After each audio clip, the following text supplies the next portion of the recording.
out. All right, hello YouTube. We got a mystery to solve. Phil's already. got an earworm that we have to. I thought I've been humming Remington Steele theme but then when song. he hummed it for me, it sounded like He-Man. No, that is Remington Steele, yeah. but it's also He-Man. So like, here's He-Man.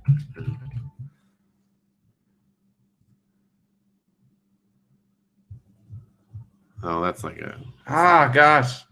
Stupid YouTube. What the frick is that? What did you put? Just He-Man? He-Man song. We'll put He-Man theme. Gosh. There's so many stupid things on the internet. There you go, opening me.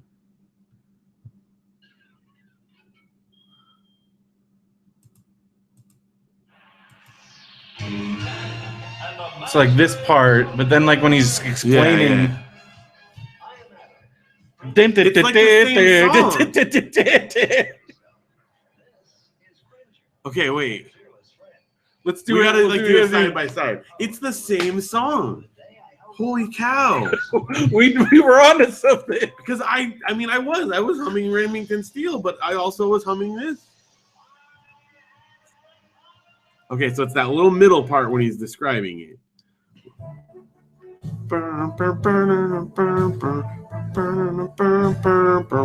I mean, it has like one little note off. This is Henry Mancini. Like, he's famous. Did the Pink Panther. So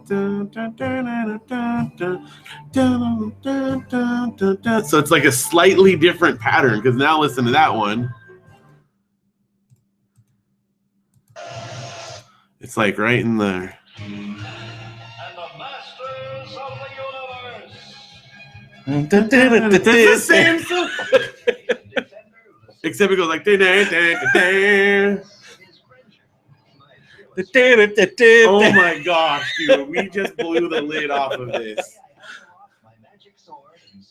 Just do like a search of like He-Man versus Remington Steele or something. Like, has anyone else discovered this? Oh, there it is. It's gotta be. Yeah, He-Man. Okay, so we didn't discover it first. There's a website. He-Man and there's a Remington video. Steele almost use the same song. Yeah. Okay, so they have like a side by side. Let's hear theirs.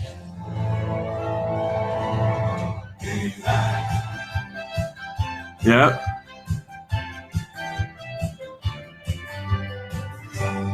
Yeah, because this is the Remington Steele song. Yeah, it is. Okay, that is crazy.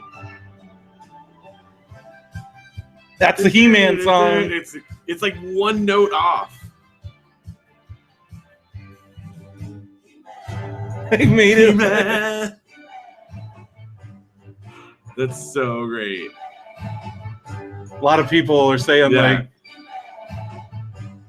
I never noticed that. Because I knew I was singing Remington Steele, but then when you said that, I'm like, no, that is He-Man. Yeah. When it goes back and forth, it's the same. It's just like one note off.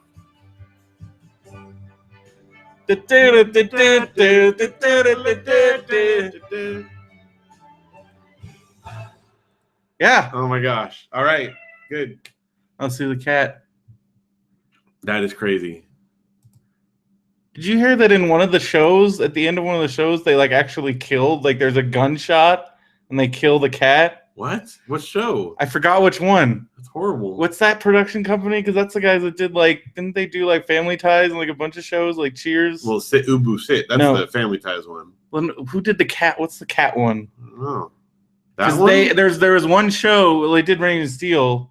That's MTM, the Mary Tyler Moore one. Yeah, and there's one where they like, one of the shows, the cat. They actually shoot the cat? Like really shoot the cat? Okay.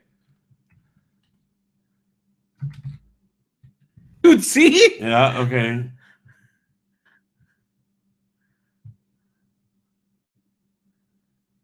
There was one where it died. But did it just die or did they actually kill it?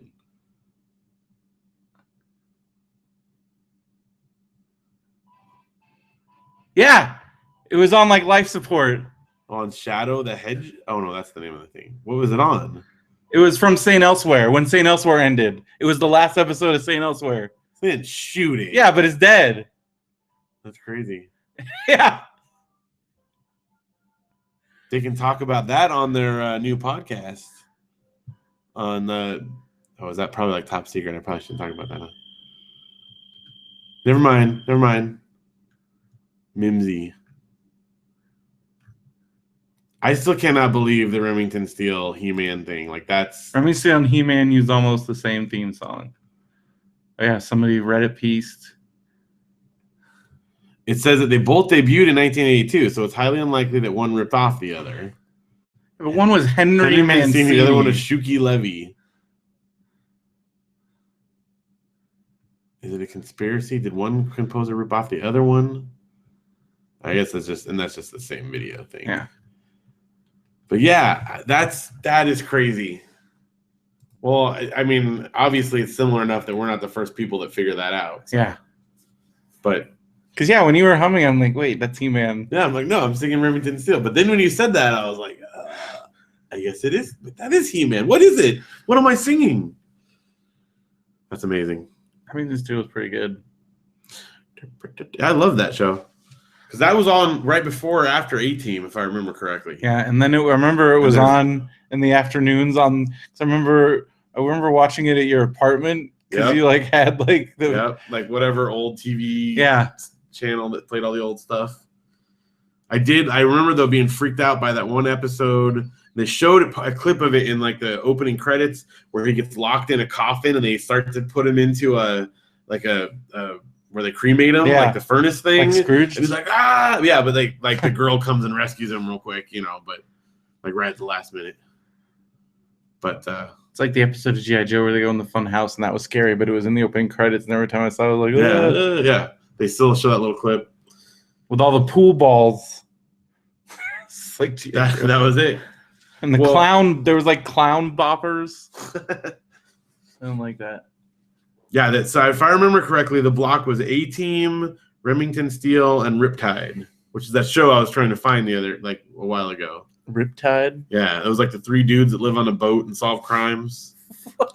I'm serious. You don't remember Riptide? Sounds like every one of those shows. It was. I mean, it fit right in there. It sounds like that's like on The Simpsons they had Night Boat instead of Knight Rider. Yeah. And there's like, and they're like, well, how does he run? It's like there, and then Bart was getting mad because he's like, there's always a canal or a jetty or somewhere he's getting around. Like, that's awesome. You remember Riptide? No. Just look at this theme for Riptide while we're on themes. What would we do without YouTube? I don't know. Like, what did we do without? There was just like all kinds of random websites. And what's crazy is YouTube is not that old. 2005, 2004. Like, that's crazy. Is this it? I put theme. Oh, because it's like a song. Yeah. I guess Riptide's a pretty. Yeah. There you go. Riptide intro. Yeah. We got the plane or the helicopter. Yeah, I don't really remember this. I think it was in that same block. It was those three shows. We'd watch them all. So we watched Hunter and Airwolf. Magnum PI is also. Yeah. Well, he's got the Magnum stash. Yeah. Oh, it was totally like this one came after all those, and Yeah. The robot. They had the robot that helped them out. Harry King. Joe Penny.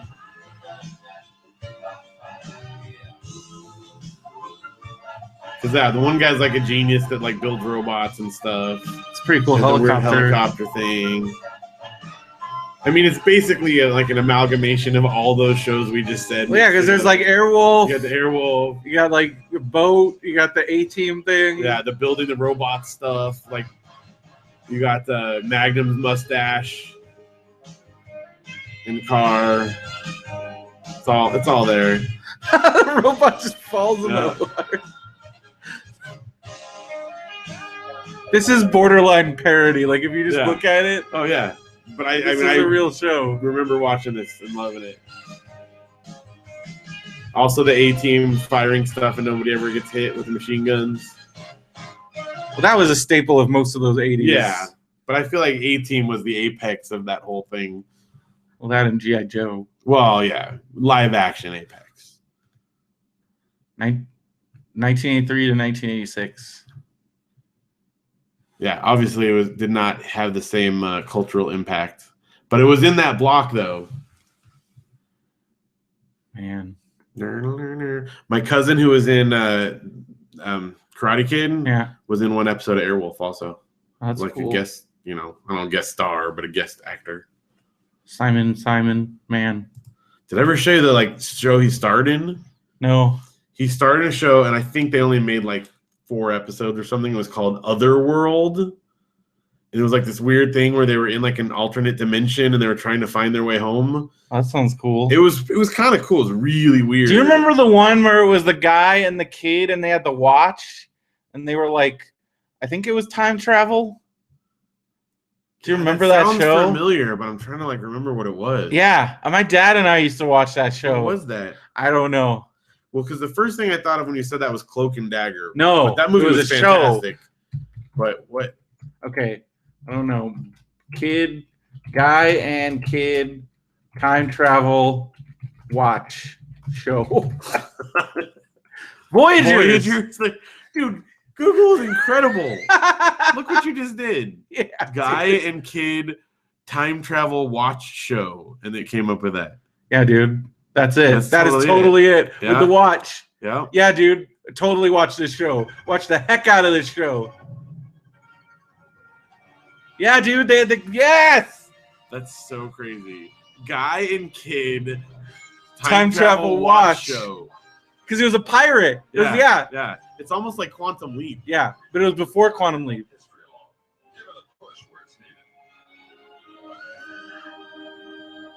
Yeah, dude. John Eric Hexum. Yeah, dude.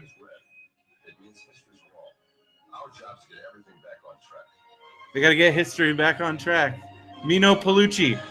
Dude. I think that's Soleil Moonfry's brother. The internet is just an amazing place. That was crazy that I was able to do that. Yeah. Dude, they've got episodes. Look at that. Oh, dude. Full episodes. We did it. Yeah, dude. This show is awesome. I remember, seeing that now. I totally remember that. Before Quantum Leap, yeah. Dude. I remember they had to get Moses out of the bowl rushes to float downstream before. So they had to because Moses got stuck. He got stuck. That's funny. Wow.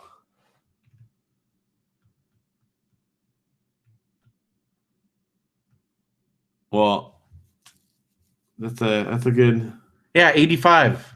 Yeah, dude. That's crazy. That's crazy. We live in a crazy time. We live because I just want to go back and just look what I typed in. Guy and kid time travel watch show. That's boom, and that came up. That's incredible. Because if you even 10 years ago, that would not. I don't know. Good luck. Magic box where you type in things. And it's just boom, video clips, watch trailers, episodes, just episode guide. It's so crazy. Guy and kid time travel watch show. That's it. That's all it takes now. Oh, it's great. That could be that's a podcast title. Yeah, Guy and kid time travel watch show. That's it right there. People have to listen to the pre-show to get it though. That's how, when I was trying to remember what Riptide was called, because I remember I was talking about it on the show, it was something similar to that. I was 3 guys on a boat. I'm gonna TV put that show. In the things to talk about, because we got to talk about that on the show. You have to put the exact search. Guy and kid time travel watch show. Yep. That's amazing. That is amazing. I think I just got to check one thing because I'm pretty sure that's Soleil Moonfry's brother because he was in some random stuff. What am I singing? Yep, Soleil Moonfry.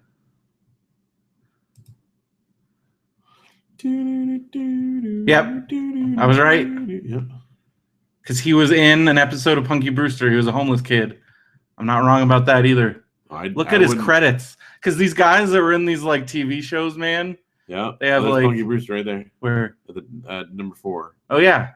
But yeah, like look at because like Keith Coogan's TV credits are awesome too because we talked about him because he was on everything. Yeah. Like he was on everything. He was on a MacGyver. He was on an A-Team. He was on like all those shows that you watched as a kid. So yeah, he was on a Remington Steel. Yeah, there you go. So like, look, we got detective in that. See, like some of these '80s shows are just Helltown. We watched Scarecrow and Mrs. King. Oh yeah, that was good. Because then later on, all those shows were on USA. What's the guy's name that's in that show?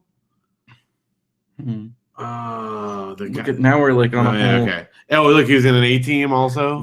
So Voyagers was only one season. Yeah. 1982 to 1983. Okay, so like it was in reruns probably when I watched it.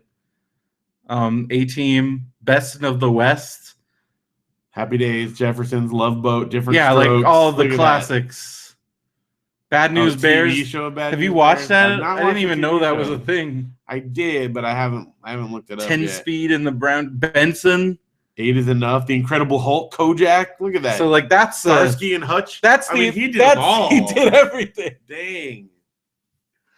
And then some TV movies. Yeah. Don't Go Near the Park. That sounds like a. He's in the Amityville Horror. Is Don't Go Near the Park like a Too Smart for Strangers type thing? PSA. It's also Sanctuary for Evil. Oh, maybe not then. I don't know. Let's look at it. Let's guess. Too Smart for You say it's I think it's a horror movie. Oh yeah, it is. Plot. Right. Runaways are attacked by evil beings from the far past. But you got to admit, Don't Go Near the Park. That does sound like a Lifetime or after school special. Like some of these, like he had another one that definitely sounds like after school special. Maybe not. I thought I saw one. But I don't know. A lot because you look at some of these people's kangaroos in the kitchen. Oh, Manimal. Dude. That is, I'm telling you, that is quite a filmography or televisionography. I wonder what he's doing now. I don't know. But yeah, here's all these stills from Voyagers. That's so funny. I can't believe that. That came up. I gotta put. Speaking of Punky Brewster, R.I.P. George Gaines. That happened this week. Yeah. Oh. Well, maybe last week and I forgot to talk about it. Yeah. So I gotta talk about. I mean, he was like 98 years old. Yeah. He was already old on Punky Brewster. Who else died? Oh, the cinematographer for Raiders of the Lost Ark and like a ton of movies. Oh, really? He died. Oh, Umberto Eco. Like I've heard like one of his couple of his books. Dude, I've read like almost everything he ever wrote. Yeah, he died. Oh, he's old too. He was old. Yeah, dude. Okay, here's an interesting thing about him. We should talk about it on the show. I'll talk about it. We should start. Yeah. Because Umberto Eco got overshadowed by the whole Scalia thing. Because that happened like that same day. Whoa. So nobody was talking about it. And Neil Gaiman was like going crazy. He's like, everybody just like, come on. Like we can talk about more than one thing. Yeah. Please. Like a genius has died. I didn't even know. And I've read like Neil Gaiman was like going crazy. Because they were really good friends. Super crazy. Like his stuff nuts. I've heard I think I listened to like I've listened to like him talk like some of his like speaking stuff, and then like I listened to like I don't think I've ever actually read any of his books, but I think I've heard people talking about his books, and I was like, that sounds amazing, and then I haven't actually read them. All right, on the show I'm going to talk about him because I got some interesting things about him. Okay, yeah, Umberto Eco died. Who else died? Well, the cinematographer guy. There was some other things. I don't know. But yeah, George Gaines. And somebody got like, they're like, oh, come on, he was old. And I'm like, he still isn't bad. Like he has a huge figure because like Punky Brewster and Police Academy were like two of my when I was like 6, those were like two of my favorite things. Like and like growing up, like the Police Academy movies, not the first one. I wasn't allowed to watch the first one. I wasn't allowed to watch the first one, but like the kid ones, like, dude, like that rapidly devolved like, into kid things. Do you see they're making a new one? Are you serious, dude? There was a picture. They're like they Is showed him. Gutenberg involved? It's Gutenberg and it's everybody. Really? Because it was like Gutenberg and Michael Winslow. They were together. I feel like a modern take on it could be really funny. They showed a picture. I think if they did it in the right tone, they could pull it off. Yeah, I think so too. Because as ridiculous as it got, there's fun things in there. They showed like maybe, I don't know. Yeah, no, new stuff. There was like a new thing. Maybe I'm imagining that. This is probably just a dream that you had. Right there. No, see, they're in a sci-fi movie together.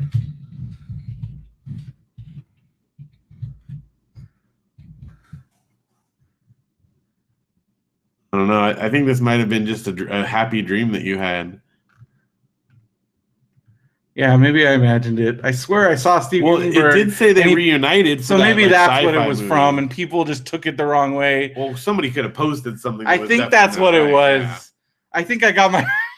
Yeah, that was you just getting your hopes up. But now I want to see that, though.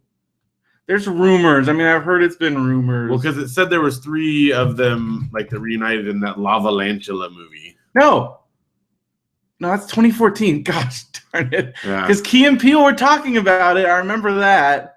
So this is all old. Yeah. I mean, I'm sure at some point it'll pop up, but that's definitely old news. Yeah, I think people just got excited, and then somebody posted a picture from Lavalantula because it was Steve Gutenberg and Michael Winslow. Yeah, and that's in there. And because Hightower and Tackleberry are dead, like that's the sad part, and like they're kind of essential. But you could still have. They could bring back Bobcat. Yeah. They got Bobcat, Sweet Chuck. Sweet Chuck's still around. I think the lady that played Callahan is dead too. Like I don't. Really? No, she's still alive. And then you could bring back what's the guy that played Long Duck Dong? Because he was in a couple. What is his name though? Yeah. How sad is that that's like what he'll always be known as? Or Cooney. Wait, what is this? Police Academy 8. This isn't real. It's like fake, yeah. Oh, it's like from Maniac Cop. Okay, whatever. That's fake. Not real. Well, I think that you definitely had a good vision of what could happen and should happen. Because after watching Steve Gutenberg on Party Down, I was like, he has a sense of humor. Because at first I thought maybe he would be like trying to actually do like a real... Because I remember, because he was gone and after 4, he wasn't in 5 or 6 or I mean they Moscow, didn't. Well, I still haven't seen Mission to Moscow just because I was like I saw it on TV. It's what you think it is. Because that was the one where they couldn't even bring back the dude from Seinfeld that they had replace Gutenberg. Yeah, it's like Mission to Moscow is like isn't it like Tackleberry and Winslow and like it's not even and they brought back George Gaines. It's definitely not the same. Well, I mean, they always have like. I always have an affinity for 4 because you've got the David Spade. Is that Citizens on Patrol? Yeah, that's Citizens on Patrol is the best one. Yum. That's the best one. Yeah. I mean, come on. And then Tony Hawk is in that one too. Yeah. And isn't like one of the Fat Boys? Probably. Like, because they, I think. Well, no, that might have been 5. I don't know. They always had like gimmicks. Yeah. But that Yama, that scene. The Yama thing is fantastic. Yeah. It was good. It was good stuff. But I mean, it was like those movies did not age well, like at all. They're so stupid. And they're also like, there's like some of the jokes that they do like would not fly. Like the whole thing where like they keep sending Harris to that like gay club. Yeah, that would not pass the muster. Well, and the first one is like so. Well, it's like so like it's kind of uncomfortable in a lot of parts. But I mean, I remember in like 2, there was that whole thing where like, because like he like his partner's that big fat dude. And then like the cat like poops in his cereal, like he's eating the like just all that just stupid crap. But as a kid, I thought it was like the funniest thing. Totally. Oh my gosh. Like he's eating the cat food. My kids both ate a burrito today, and they were running around the house like just tooting left and right, and they're like, "Bah, burrito tooth!" And my mom was over, and she was like reading something to them, like they were sitting on her lap, and then Luke totally rips one right in her lap, and I'm like, "Luke," he's like, "What? I had to toot." I'm like, "You get up off of someone's lap." Then my mom was, of course, like a good sport, but My God. they were just like in, dude, flatulence mode today. So I guess that's what you get when they feed them burritos. And of course, they're running around singing "Beans, Beans, and Musical Fruit." The more you eat, the more you toot. Farts are funny, man. It's good stuff. Nothing like a little gas to lighten the mood. I'm gonna check it. Yeah. Check it. But yeah, I was like the ones with Bobcat Goldthwait were like, because Citizen Patrol also has Bobcat Goldthwait, and was that the first one he was in? Wasn't yeah, it? yeah, I think because it was Zed and Sweet Chuck, Yeah. and Sweet Chuck's awesome. Is he was on SNL I think like 1 or 2 seasons. What is his name? But yeah, he was. He was in like the 80s era, but he was good. Do you remember the Police Academy cartoon? Yeah. I even like had some of the figures from that, Really? like some of the toys. Yet another. I mean, We are the Police Academy. Yeah, but you have to like that was after the first movie, and like those movies, come on, like those were kids. But it's another one that started out as like wildly inappropriate, and then they made a cartoon. But like the movies were like they definitely were, but still. At the root, if you got a kid that's like, I love Police Academy. Well, that's what I remember. My mom like almost rented for us when she saw that it was rated R. She's like, "Yeah, you can't." Yeah. Like no. Yeah. And then later on, my dad let us rent it, and we were like, "Whoa!"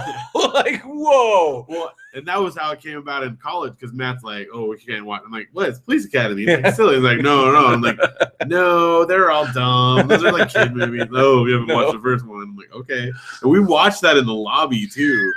Because we realized, like, no, it's stupid. Let's just watch it out in the lobby. And like, yeah, I think it was over the summer or like break or something like that. But yeah, we watched that in the lobby. Check. Checkity check. Then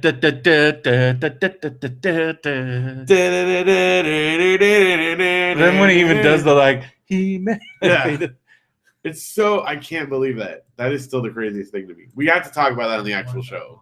Check. Checkity check.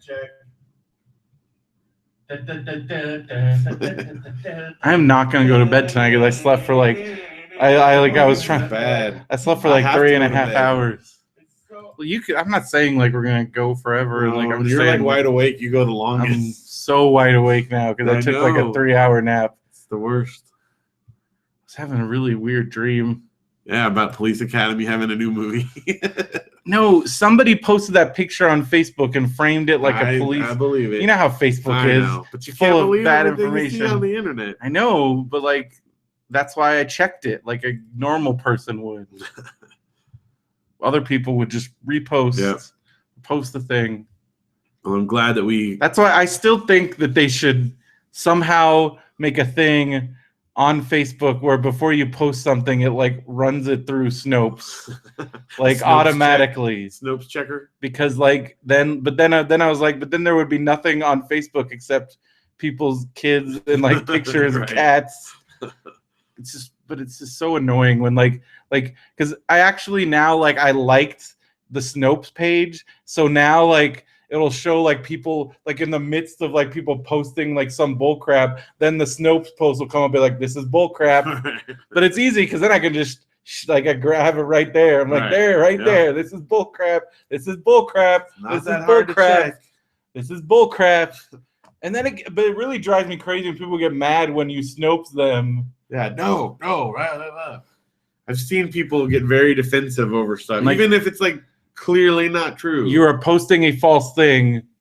This is false. Yeah. Well, it's kind of like the. I like it. Was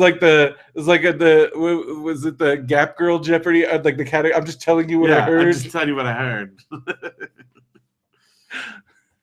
And they give that kind of response. Yeah. Like, yeah, and what you heard is bullcrap. Not true. I'm just telling you. I forgot about that. I'm just telling you what I heard. All right. Ready? Yeah. Let me do this. I knew it. When you get naps in, we never get started.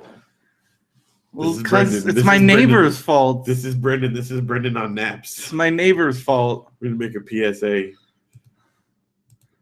I woke up at 7 a.m. to like loud crying, and then Taylor Swift full blast for the next 3 hours. You didn't sleep through that, huh? It was our walls. I wish I had that corner apartment that has no connecting walls. Yeah. Like I even told him, I'm like, you guys are really lucky. Because it's really bad. Because like I can hear like entire conversations. I mean, I hear everything, and that's like, yeah. I mean, I've talked about that. Yeah. Although, and then like, yeah, it sounds like he is dying. Like it sounds like I'm like it's horrible, and I'm like, I don't feel so bad for you because like you need to stop smoking. Because I think you have emphysema. Ooh, that might be a good one. Oh my gosh, you're playing Clicker Heroes now. 350. What level is this? What can I get it up to?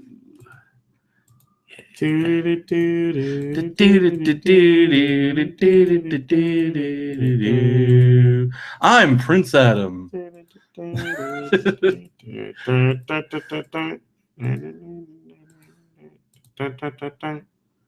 Oh wait, I'm using all my forge core. Wait, I have tons. What are we at here? 470. I can't get it. No, it's not as good.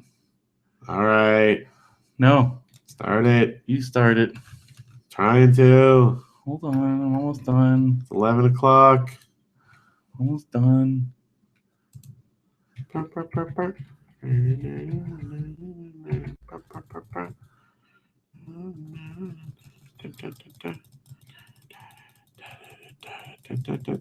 People are watching this on YouTube.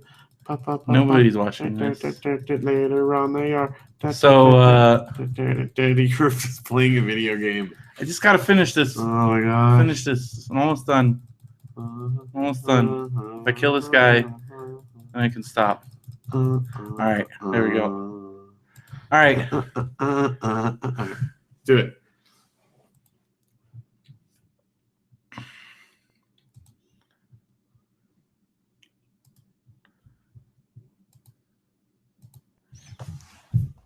Hello and welcome to another episode of Radio BrendoMan.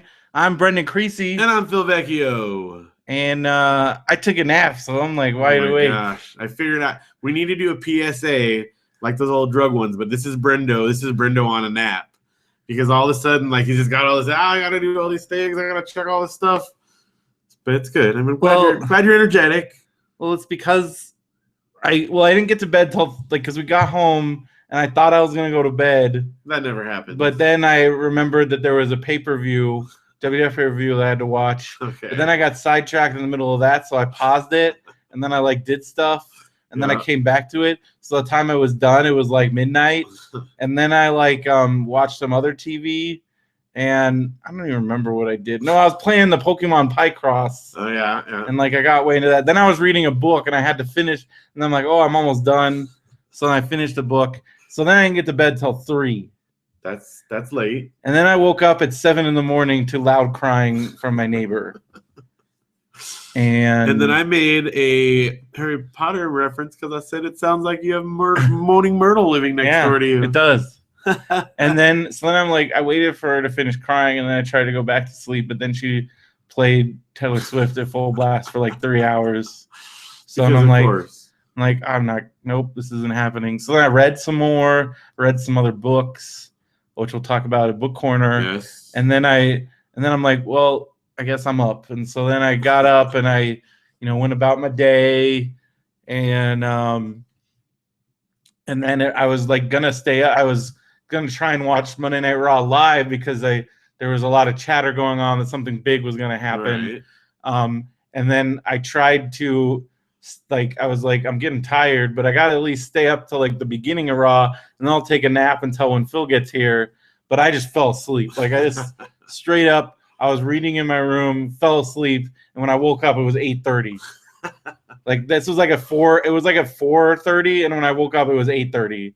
And this is why you're wired right now. Yeah, because at first, I was in that post-nap haze, and then I had to turn on Monday Night Raw, and it turned out like Vince McMahon's son, Shane McMahon, who like left the company like years ago, made a surprise return. He's gonna wrestle the Undertaker at WrestleMania, and like this guy, like this is so weird. Like this is one of those weird things about wrestling, and like Vince McMahon, like he does crazy things to his family, and like because back in the late '90s, like Shane McMahon, his son, he's not a wrestler, but it turned out what he can do is he can do crazy things with his body and take a crazy amounts of pain because like he dove off of cages, fell 20 feet off of ladders.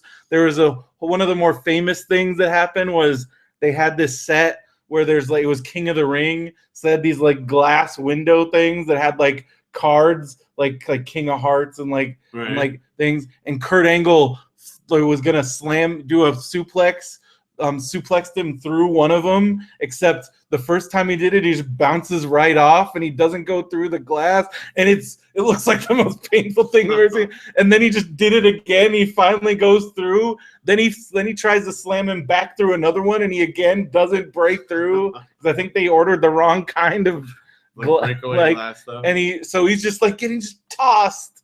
And again, like he's his first match, because again, like the first time he ever wrestled, nobody like, well, he can't. What? Like, what is he gonna do? He runs to the ring, climbs up 20, like up to the top of a cage, and jumps off the top of the cage. That's the first time he ever knows.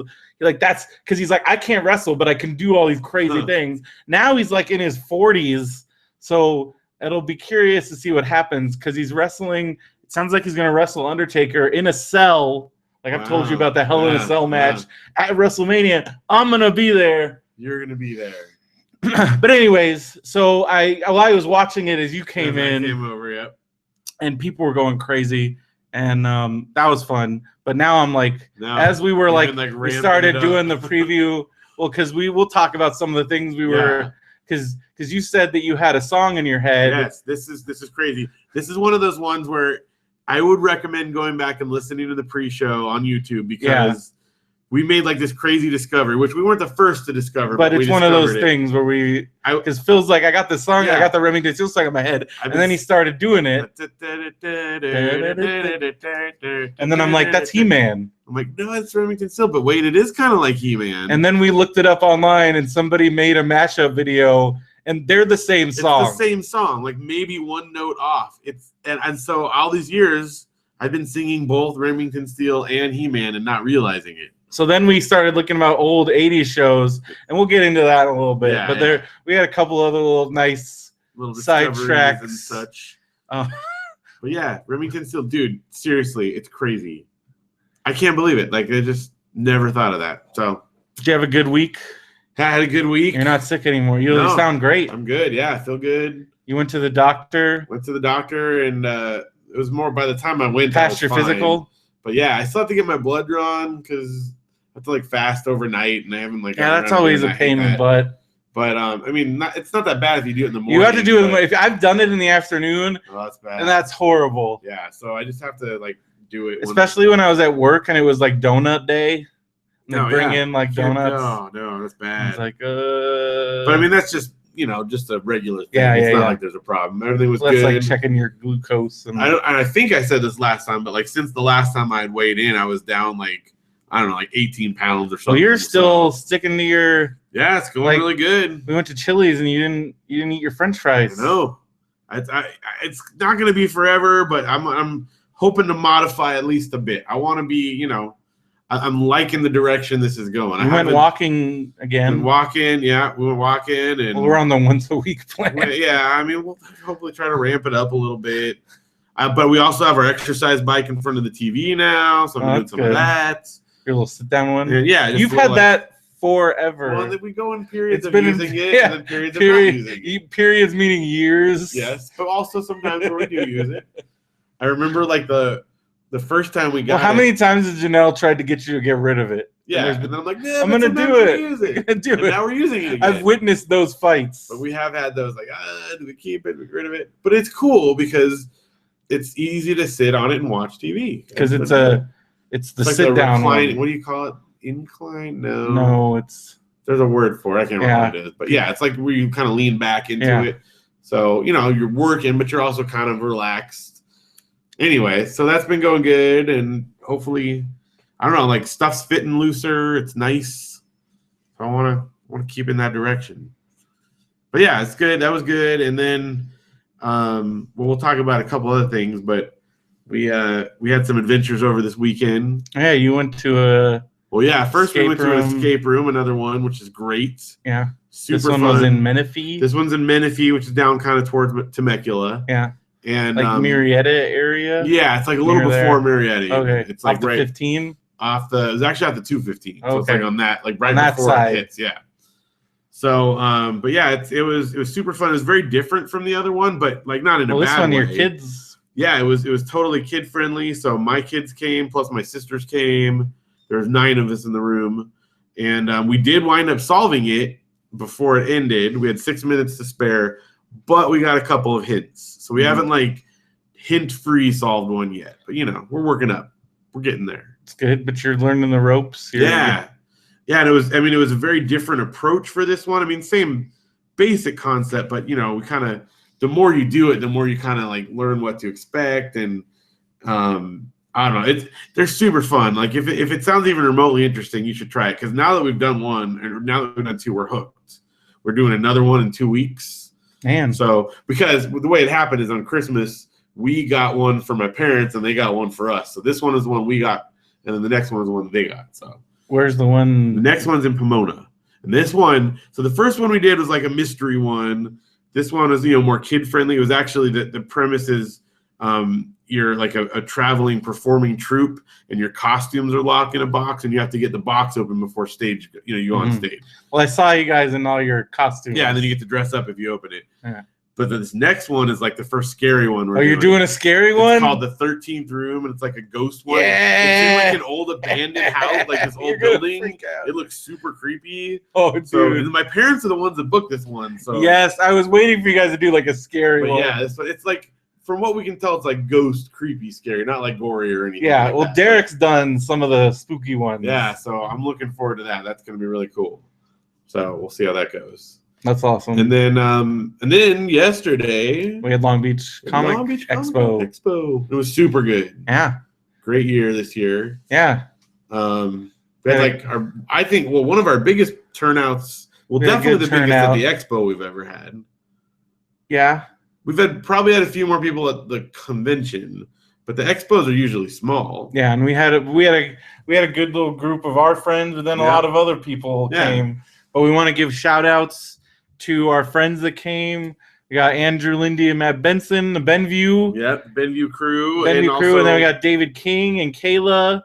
I don't know her last name. From Midnight Marinara. And that was cool seeing them. We always see them at conventions, and they had their costumes, and it's always cool to see their cosplay. And then Cheryl Jones. Cheryl of Movies Made Me podcast. And then Josh was there, of course. Of Extra Damage. Yeah. And then like Patrick. And Patrick, of course. Super Siblings. Yeah. I think that was it. Yeah, that was it. And then everyone else was there. Yeah. Oh, we had the lady that does Clucked. Well, yeah, that was Joey. Yeah. Her name was Joey. She was super cool. And then we had some other people that shared and stuff. Yeah. But it was good. We had some like hopefully future webcomic people. Yeah. Because they were like in development. But the response also afterwards, we had people lining up to talk to us. Yeah, wasn't there like one that was like Rob Man cartoons. Cartoons. Yeah. He's got on DeviantArt. So you want to check that out. So, and there was a couple others that I can't remember. Well, the other one hadn't done it yet. No, that's right. They hadn't posted yet. They were talking. He was just showing me a sketchbook. He didn't even have a title. And then we had a few others that just were interested in learning about it. talking to him. So it was really. But it was really like good. I thought we had a really cool like casual like it was more a casual chat. Yeah. A little more laid back than sometimes. And like I thought it was really funny. Josh is always great. Yeah. Next time WonderCon, Josh is going to a cat band concert. Yeah, where it's cats that play in a band. I want to know more about this. I have no idea what he's talking about. Because how they play instruments. I guess. Is it like that old? Do you remember that old thing I showed you? That old kids show. Yeah. Where the guy like taped stuff to the animals' hands and like puppet hands, Yeah. except they were alive. Like it's what? The creepiest So like thing. what is that like? It can't be like that. Like yeah, because that's like animal That's like abuse. animal cruelty. Like it's weird to watch. Do they like that let stuff. them like just wander around? Is it like cats wandering around the stage? No. I mean, are they? Yeah. What if they pay and it's just like there's instruments on the I stage? feel like and this cats is like just is this wander? like it's like the whole flea circus thing? Like is that Yeah. what this is? I don't know. I can't wait. We need to find out. we need to find more about this. I wish Josh was in the chat right now so he could tell us talk more. about it. Because like I want to. Do they have a website? Can I listen to their music? Yeah. Like are there videos? There's got to be videos. There must be. So Josh is going to see a cat band. So filling in for Josh at WonderCon is going to be Andrew Lindy. Yep. Also, again, a Benview. We'll see if he can handle it. I think he can do it. I think he's Can the he right keep- man for the job. He can keep us reined in. Well, that's the tough part. It's not so much what he says; it's controlling what we say. But I think he's up for the task. I mean, we've done so many of these now, and like you, me, and Patrick, we kind of even have like our bits Yeah. that we do. Yeah. It's kind of fun. It's Yeah. fun to like hear that stuff and the variations on it and stuff. Patrick has a very similar sense of humor, Yeah. and like you guys and your dad jokes. I mean, you're on a whole other That's level great, for yeah. me. Well, and we also, I mean, we'll have to see about this, but we also started talking with the people from the Palm Springs Comic-Con. It's not Palm Springs Comic-Con. Oh, what's it called? It's Palm Springs. I don't know. You have That's right. because the Palm Springs Comic-Con came. There's two. There, Mark Ariano pointed out that now there's two conventions happening in Palm Springs this year. They're both new, but one of them is like a copycat one, Right. and it doesn't sound So as we good. talked the We talked to the original original ones, and they seem like they really there got could a be some good thing interesting planned, stuff happening and there. that's going to be in like. It is like in August. Yeah. I don't know how I feel about August is- going I to didn't Palm think about Springs, that. but that's why it's probably cheap to get the. Yeah, to get that But, like, convention or whatever. Yeah, that'll be. But I totally want to go. I Yeah. mean, it's a 40-minute drive. Might as well. It's closer than Long Beach, Yeah. and like I'm sure I think Mark's gonna go, and we could have a Radio BrendoMan meet up there. Yeah, that'd be good. Yeah, and I know we kind of talked to him a little bit about maybe podcasting stuff. That would So be if we could do really like cool. a Radio BrendoMan thing. There was like some convention that we were gonna do a live podcast at, and then they never followed up with us. Which one was that? It was like it was like somewhere in Orange San County. Bernardino or something? And but then afterwards they were like, yeah, you guys didn't show up, and I'm like, you never confirmed with us. Right. Wow. I don't think they're still going anymore. No, that was I don't think they really had their stuff together. No. Because I remember I got this angry email, and then I'm like, you never. I said I would do it, and then I never heard anything else from you. And I remember I even sent an email being like, is this still happening? Never heard a response. Right. So it's one of those things. If you're doing a convention, like communication, definitely key. Very important. Long Beach is very good about that. We also got to talk to Martha, who runs Long Beach, and that was really cool. So, yeah, if she's listening out there, thanks again. Probably not, but you never know. Well, she came up, she was there. Yeah, so that was really cool. Seemed like they had a good. I mean, they had Alan Tudyk. Yeah, they had some other big people. I mean, we ran into Keith Coogan he was on Bagged and Boarded once. Also, yeah. I mean, he's in Don't Tell Mom the Babysitter's Dead. Adventures in Babysitting. Right, Toy Soldiers. Cheetah. And it was probably the biggest floor they've had for huge, the expo. Very big. So lots of stuff. It's growing. They had, but there was I think I can't wait to read Andrew's article. Yeah, because there was like Cutco was there, the Girl Scouts. There was like just Jerky Hut eyeglasses. There was eyeglass, but they were like geeky. But hey, that makes sense though, because like nerds and glasses. Yeah, but he's gonna write an interesting article. I kind of want to see what he interviewed a lot of people. So yeah, we gotta he's like a real journalist. There was that we noticed a troubling trend, and I've seen it. We've seen it at the other conventions too. But there's quite a few people doing the like hard sell, like shouting at you to come over and look at their stuff. People need to stop doing that. Don't do that. That's bad news. If somebody shows interest, it's okay to like do a pitch. But if you're like calling people over to your booth, or like, oh, it's like a cell phone kiosk at the and mall. then you and then Phil is easily like guilt tripped, and then he'll let them go through their whole pitch, and then I'm like, we're wasting they're wasting your time, you're wasting their time. And then you got to make that separation afterward. Makes it a million times more I think awkward. I uttered like 7 different like half truths to get away from people.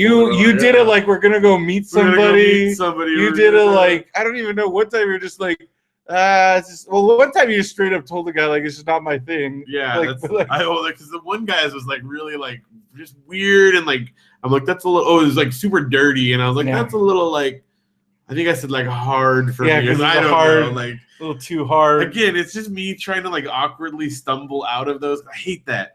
There's nothing worse. Like if there's someone outside of a grocery store doing a sales pitch, I will go out the other door to avoid it. That's how much I hate those things. Like nobody likes that. So like I don't know why people keep doing it. And then it gets to the point where if we have known ones where we know they do that, like we actively avoid them. I mean, the most notorious one is Angus Oblong. Yeah. Who like first I warned you, and then you got sucked in, and then we warned Jeff, and then he got sucked in, and every time I'm like, Derek got sucked in. I'm like, no, because I'm a big dummy, and like I to get away from him the first time, I bought something like a $7 magnet, like because I was just like, oh, how do I get this guy to shut up? Well, that's the thing. Like, I'm too cheap to do that, but it's also too awkward to like.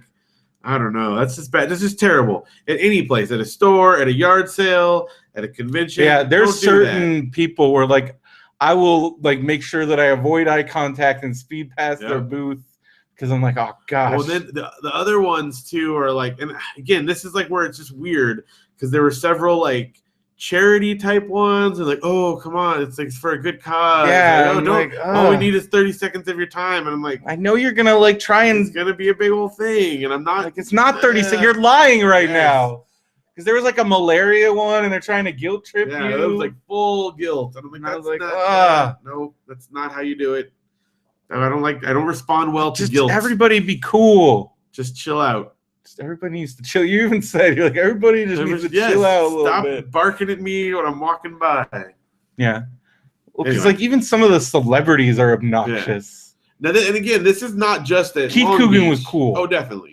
But this is not just at Long Beach. No, this is like on a whole. Yeah, because you and I have been to enough conventions. Yeah, I feel like we can speak on this. Yep, I feel like we need to like offer a class. I know. I think you said something in this last one that like consulting. We need to be consultants. Like I seriously think like both for people who are presenting or have a table or attending. If anyone has an idea of how we can get paid to do this, let me know because Phil and Brendo's consulting trademark copyright 2016. Well, it's kind of like what I think about like forgot what Tony Kim. He does like he made like a guidebook, and then he also has like a blog about like the San Diego Comic-Con blog, right? And he offers tips, and then he does panels. Like I don't think like he gets paid, but like because I know he had made a book like the Comic-Con Survival Guide or like something like that. And he offers a lot of helpful tips, and he's always been like a super helpful guy. But now people know him as that guy. Right. So like maybe like I don't know if he gets like side gigs or like little things, but like on a professional basis. But we also like we've been at the con on all levels. Right. And like people like every person I've talked to, we give like little nuggets of advice. They're like, oh wow, I didn't even think about that. Or like just practical things, and like for all levels, regular attendees, professionals. Because even if you don't have a table, there are things that you can be doing to like just like meeting people, like schmoozing, but doing it properly and not being obnoxious and weird and like awkward and like forcing yourself on people. And there's ways to do it. And I feel like we've managed to navigate a lot of that without making total idiots of ourselves. Only someone would pay us to tell them how to do that. Well, there's Kickstarter consultants. That's a thing. Well, I think that's another thing. Again, whenever I see a Kickstarter that's poorly put together, and I mean, oh gosh, I just want to like please, but I don't want to like I don't have enough time to go and help everybody for free. Well, that's where we should or make a website and have our services and advertise and see if we get any. All right, Phil and Brendo's consulting, or just creative consulting, like isn't like as a whole like Like that's a total thing. Yeah, I think it is. But then Will it's like, people- who are we? Yeah. But we are, like, when you really think about it. No, It's again, again, like, we, like, between the two of us, like, if you add up our years of Comic-Con together, we're almost at, like, 20 years of Right. Comic-Con Well, combined. plus Just we've both San been Diego, involved in and then creative other things. creative stuff. I mean, you've been doing concert promotions since you were in high school. I've been working with you on that since college. Record label, music stuff, live event, and that translates into so much stuff. Yeah. And then between like our comics and podcasting, I mean, I've been doing podcasting since 2004. Like, not to mention BrendoMan All-Star. Yeah, and like we have a band, and then so there's a lot of different, and the Doritos fan page. Yeah, I mean, come on. Well, websites. I mean, I've been making websites since I was in high school. Yeah. Since the internet happened. Yep. Like, but then I'm not a professional web designer because I'm colorblind. We do all those things, but we're not like. But we're not professional at most of them. But we have a lot of experience.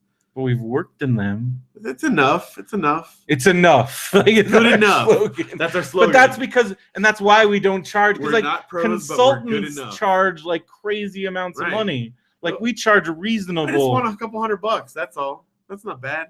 I don't even know. Like, I don't know how that works. I don't know. Just give us a couple $100. We need a consultant for consulting. A consultant that can help us. I'm sure. Well, I know that's a thing, because I'm sure somebody's willing to be like, you just got to pay this much money. Come to my seminar, and I'll tell you all about how to start your consulting business. Yep. And that's the key, how they make money. Yep. That's all these tricks is monetizing. But the whole thing about monetizing it is like selling ebooks about how to make money. Like, that's what we need to do. That's your model. How to consult with the people that want to be consultants. We can be consultants. Whoa! Yeah, you just blew my mind there. Yeah, that's like next level. But those guys exist because that's like those pyramid scheme guys. But we don't want to be evil. Like, we want to be good consultants. I feel like just that whole nature of that is evil, though. Yeah, but because you're charging people money to teach them how to make money by charging people money. Yes, but if we're just trying to get them to help them in a nice way. That's where we got to be at the grassroots. We got to be helping. We want to be like third level consultants. But we want to be like indie, like DIY consultants. Yeah. But then isn't that very against the very nature of DIY by using a consultant? Yeah, but maybe just a little help. Just a little help. Yeah.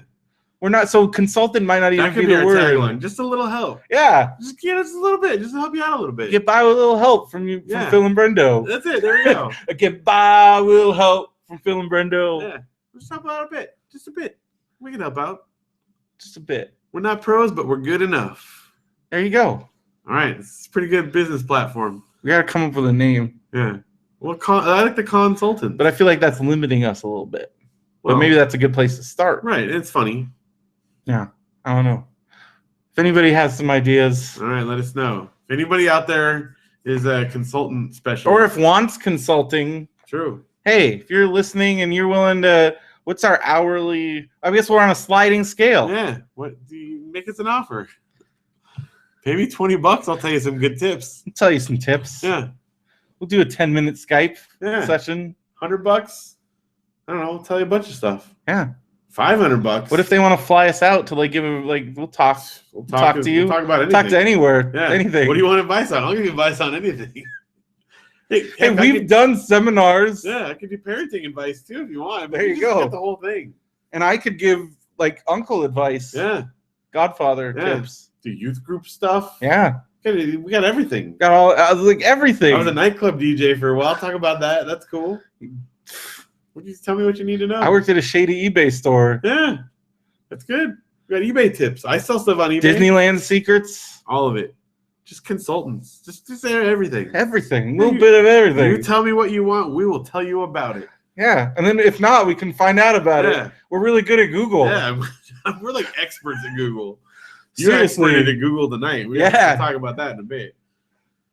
Now, of course, people that are listening are like, you guys say all this stuff for free every week on the podcast. Why would I pay we have stuff that you don't even know. Yeah. This is like bonus. Like, whoa. We can always come up with things that we haven't talked about. I mean, come on. Yep. We haven't. If people don't believe us, but like one of these days we need to do like a 24-hour for charity podcast where we talk for 24 hours. We could do it. One of these days. It's got to be for a good cause. Like what? I don't The know. cause of us? I don't know. like we could help out with the extra life thing, except it's just us talking and stuff. We could talk about video games for the whole time. But we can't actually be playing video games. We could play. I feel like we'd have to do a lot of different things. I think we could do a live movie commentary. Yeah. We could do a live video game stuff. We could do podcasts. We could do a live Q&A, like interactive. Yeah. We'd have to do because to break it up, we could also just sit. We could do it. Well, we could That might definitely make it more interesting. But also, I don't know if I could. That would have to be we'd have to prepare, caffeine it up. Yeah. We have to have food. Maybe we could get people charity catering. We could get a catering sponsor. Yeah. Yeah. Free food. This is good. Sounds like a good cause. How do we get do we go up to so we go to the Queen Bee and we're gonna be talking for 24 hours. Can you give us some sandwiches? Give us some sandwiches. So wait, how is this for charity? No, well, people pledge. Yeah, I'm saying that's what they're gonna ask. Wait, why am I giving you sandwiches? You're gonna talk for 24 people. hours? We're gonna raise money. Hey, we participated in that podcast thing. Yeah, but that was only we just submitted an episode to it. Still, but we could do more stuff like that. I mean, I saw what is it? Some guy. Never mind. He was doing one of those. He does a 12-hour one. Okay. And it's Jimmy Pardo because he's doing the Pardo cast, Pardothon or something. Pardothon. Yeah, we could do it. We got to develop. Because he's doing it 12 hours. I think 12 hours. I could definitely see myself doing it 12 hours. We could do it. I think we need to. Now we probably. I mean, we'd have to just do it as a. So you're not going to put out a 24-hour audio file. No, it would just be a stream. Just be the stream. Yeah, yeah, because. Nobody's going to listen. No one's going to download a 24-hour No, it would file. be a stream. And if you want to listen to it, you can go back. Because, I mean, at least if we did this, it would be archived. How big would an audio file be? How big would the Audacity project be? Our 3-hour ones, just the raw Audacity project, I don't think it would fit on my because you're talking because the Audacity files as they are, they're averaging 2 gigabytes. So you're looking at so for 3 hours times 8, it's 16 to 20 gigabytes. Yeah, it's a lot. I mean, I could fit that. I don't know if because the RAM, a lot of that's written on the RAM. I think it would crash our computer. Yeah. Because I think it's while you're recording, it's storing that in. So I don't know. I don't know. I'd be worried. What if what if Audacity crashed at the 22 hours? Sorry, guys. Gonna start over. But that's why we'd have to be doing the Hangout stream. Yeah. And now that they don't, because they used to have it would stop. Time out. Yeah. Are but you now, still there? now remember we hit the limit and it's stopped. Yeah, you're done. Because I think the limit was 4 hours. Yeah. Because I remember we would go with the pre-show. We would do that. We did that quite frequently. Well, and remember, it used to do that thing where it would ask if you're still there, and if you weren't looking at it, it would time you out. And we had that happen quite a few times. Yeah. I'm glad it doesn't do that. But now with YouTube, there aren't limits right with the videos. So I thought when you left it on accident, it shut down at some point. Didn't it? It did. It's 8 hours or something. But we could do multiple. Well, yeah. Or you can even do because Twitch stream you can do it forever, right? Yeah, but then you have to use another program. We can. Yeah. Well, anyway, we have to figure it out. We'll have to nail that stuff down. Anybody's got. I mean, if we did a whole Benview Network thing. Yeah, everybody talking for 24 hours. We could do shifts. It's true, but I think because part of it to me, the challenge is that you and I could talk for 24 hours and not run out of things. Could you stay up for 24 hours straight? Yeah, you could do it. You would not. You don't think you would fall asleep? I've done 24 hours. Dude, I've done the youth group things where we stay up for 24 hours. I've done those things. But talking and being very active. I have a lot of water bottles. All right. Well, you want to do some reader mail? Let's do some reader mail. All right, we got one here from Rocky Vandermoon, and he writes, favorite anti-hero. Now, I don't think he's talking about comics specifically, but he does mention comics. Okay. So he says, I'm a DC guy, so I love Deathstroke and Red Hood. When I thought about sending you this question, I Googled anti-hero. Wiki has a list that is crazy. So two-parter, your definition of an anti-hero and your favorite. after seeing the list, my two changed. Interesting. So my definition of anti-hero would be like somebody that you root for but does not fit the like specifications of a normal hero. So like somebody that might even typically be a villain, right? But because of their qualities that you like, you root for them, right? Or because of the way the narrative presents them, like against the normal tropes of a hero. Yeah. But you're still rooting for. I mean, in the wrestling world, the first thing that comes to mind is Stone Cold Steve Austin. On paper, like he has no redeeming qualities. He drinks beer, he cusses, he flips off the fan, he fights his boss. I mean, but because of that, that's what made people cheer for him. Like because I guess it was like a turning point just in our culture where like, you know, we're tired of the Supermans and the like what you're told to root for. So there's kind of that anti-authority figure, and like especially me being a anti-authority person, and so like that's something and speaks to you, and then you root for them, but then now that people are rooting for them, like for instance, like Deadpool, like does that no longer make them an anti-hero? Right. Now they're the hero. But they don't have the traits of a hero. But for me, when I thought about this, I think my one in like a fictional universe is probably Spike from Buffy, because like when he first comes in, like he is the villain, like he's a straight up villain, but because he's so likable, but in because he's like very he's like anti-establishment, he's cool, like he's very cool. And he's just so funny, but when they started, he's like straight up bad guy, but because he's so likable, but then he eventually became part of the team, but he was always with trepidation because like at any moment he could turn on him, and sometimes he still did because he's still looking out for himself. Right. And so I think that's another thing is like even though they might align with the good guys, but usually only for the purposes of their selfish means. So that's where I think of Spike from Buffy is my big one. Okay, well, the first thing that came to my mind when I saw the question is Lebowski. Yeah, because to me that's very much like, I mean, he's the protagonist of the story, but he is a total he's bum. a total loser. He sits around and doesn't pay his rent. Doesn't pay rent. He he steals money. There's a scene where he is literally drinking and driving, and smoking at the same time. Like he double crosses anyone he can to try to get the money. Yeah. I mean, but he has admirable qualities. And the Coen brothers have a lot of characters. They do. That's like a common thing. But I don't know, to me, because the actual Big Lebowski is definitely worse in that regard. Well, he's like your classic villain. He's like the villain, but Lebowski is not the typical hero. Yeah.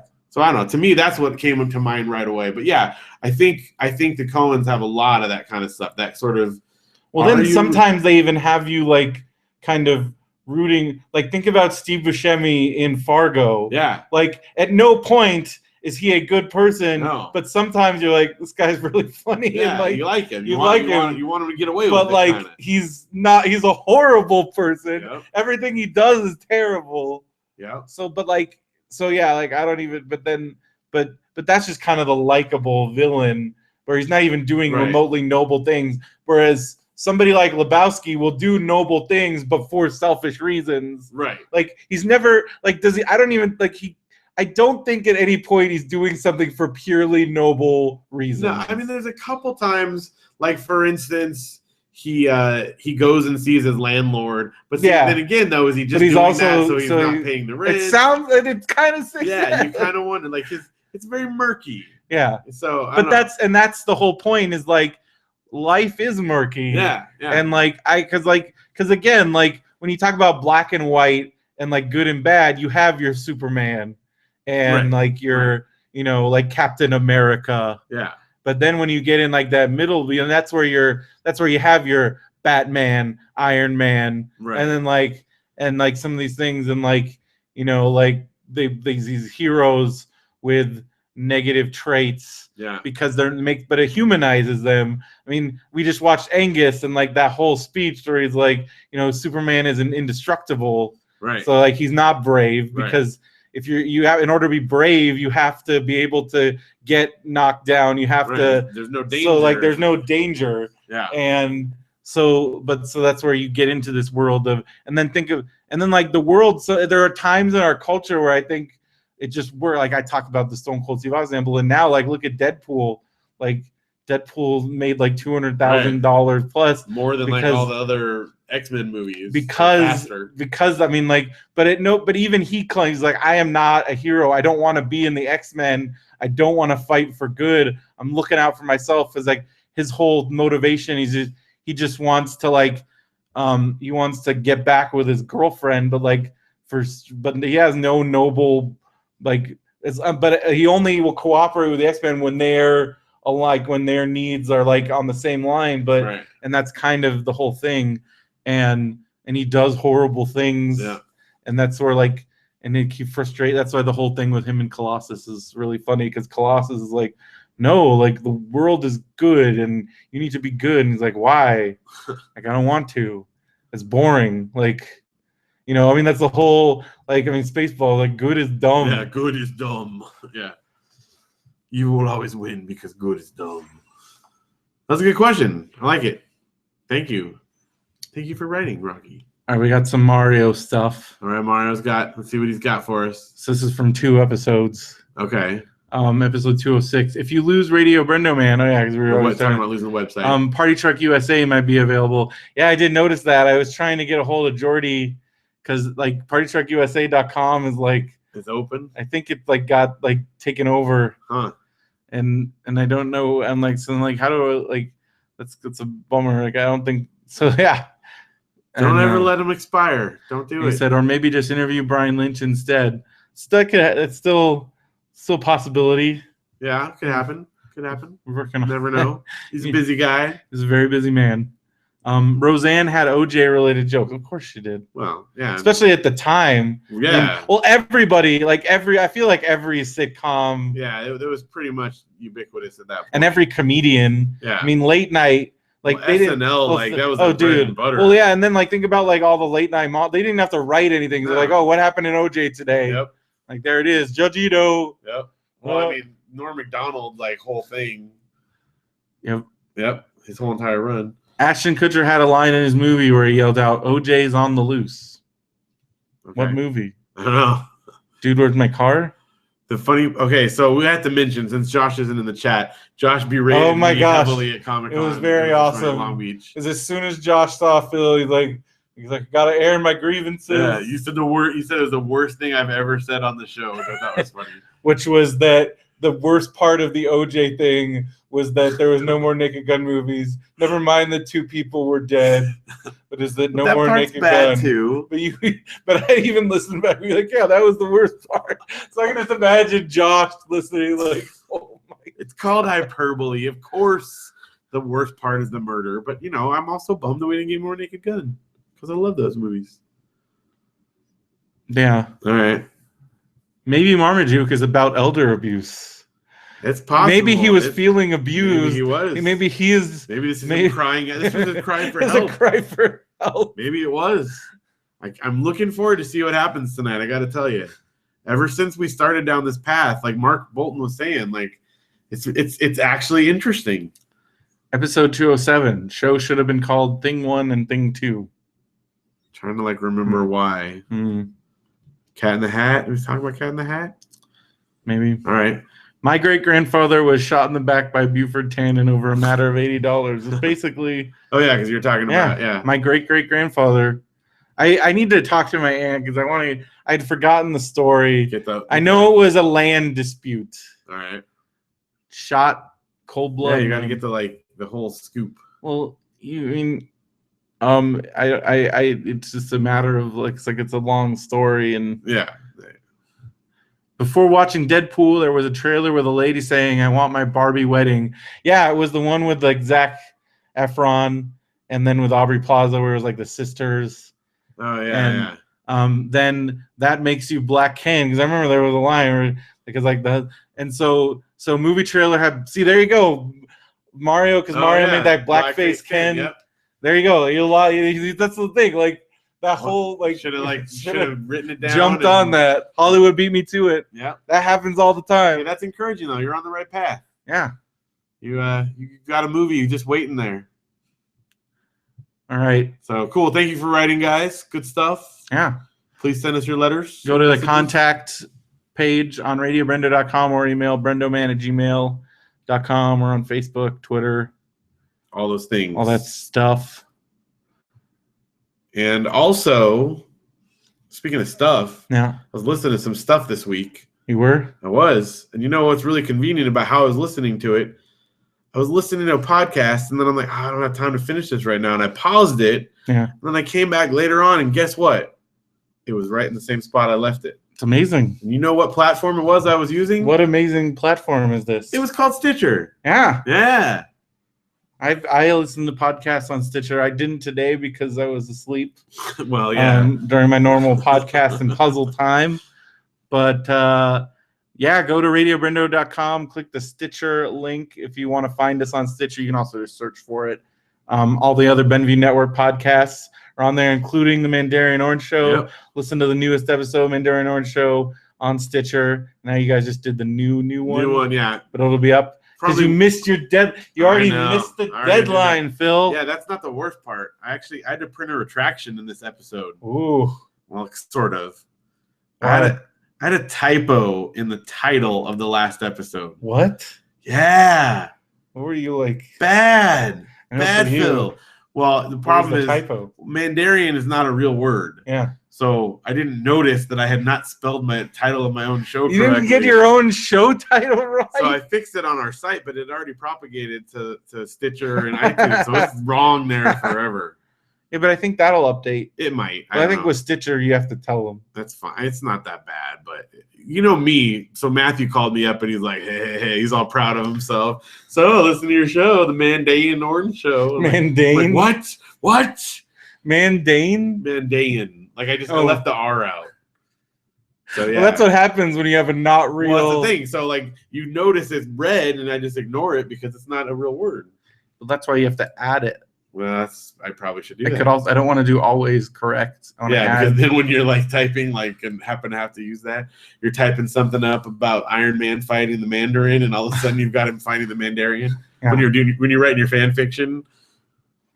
Well, be sure to thumbs up while you're listening to the show, comment, rate and review on iTunes.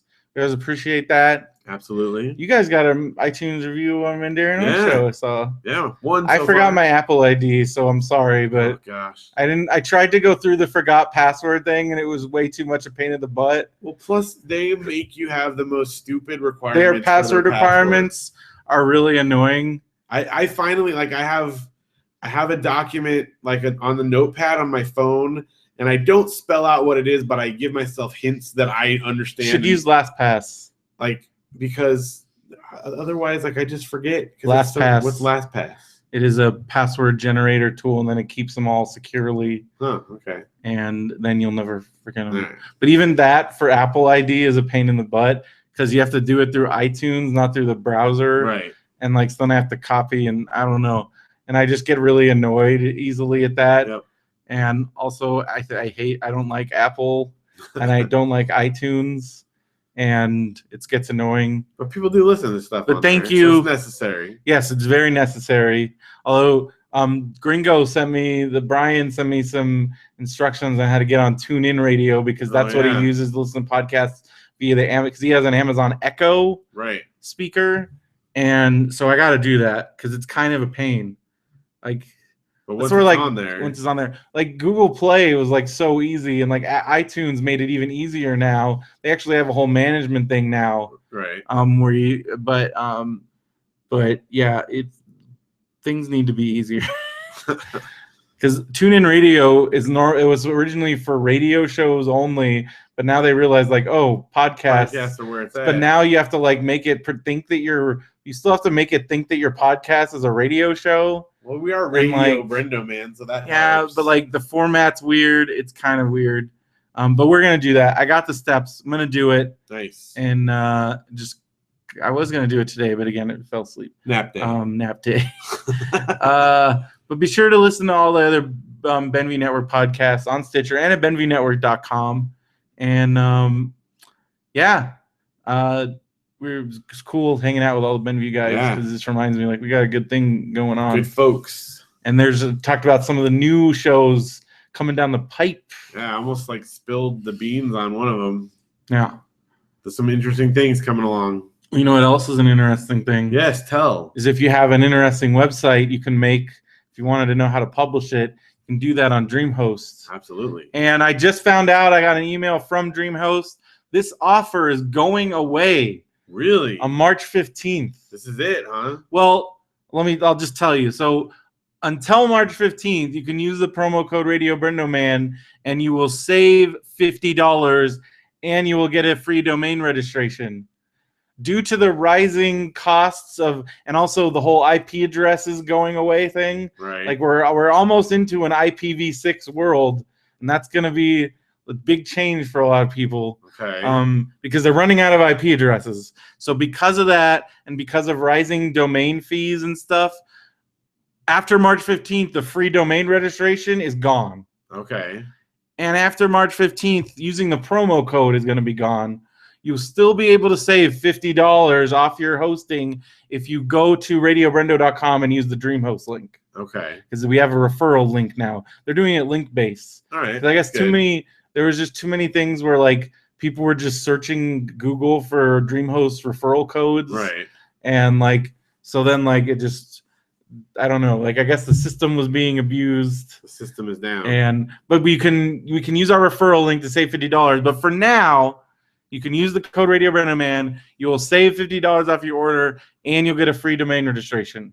So our domain name is going to go up in price in that thing? No, Okay. it's just the whole like domain names have already gone up in price. Well, yeah, from what they used to be. Yeah. And so because of that, it's just not. And also, each new domain when you're on DreamHost is a new IP address, and they're running out of IP addresses. Okay. And because of that, though, they're able to charge more for IP addresses. So now it's not cost. I guess it's a cost thing. Okay. It makes sense. I mean, it's a very generous offer. You can still take it. You still got like almost a month to take advantage of it. To get the best deal. But even after that, you can still use the DreamHost link on radiobrendo.com, and you will save $50. Sweet. And that's the most you can save, by the way. Like some people I know with DreamHost, because you can change the amount. Maybe they'll give you like $20, right? $30. We give you the full $50 off. And so you can, and also you're also still helping us. How that goes, because like when you refer, we get part of that, and that goes directly into our hosting account. And if you're also being nice, you can just straight up donate to our hosting costs. There's also a button to do that on radiobrendo.com. Yeah. But again, DreamHost.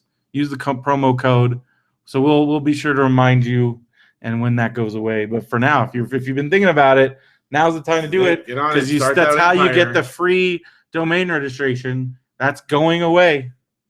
Man. So, yeah, nothing lasts forever. You know what seems to? I mean, this has got to be around as long as we can think of it. Though, is Amazon Prime is not going anywhere. Not going anywhere, and you can still get a free 30-day trial of Yeah. Amazon Prime. And that's a great deal because you can take advantage of the awesome Instant Watch library. You can get the Kindle Owners Lending Library. You get unlimited free 2-day shipping and no order size. There's also the video game discounts, 20% off for pre-orders. Yeah.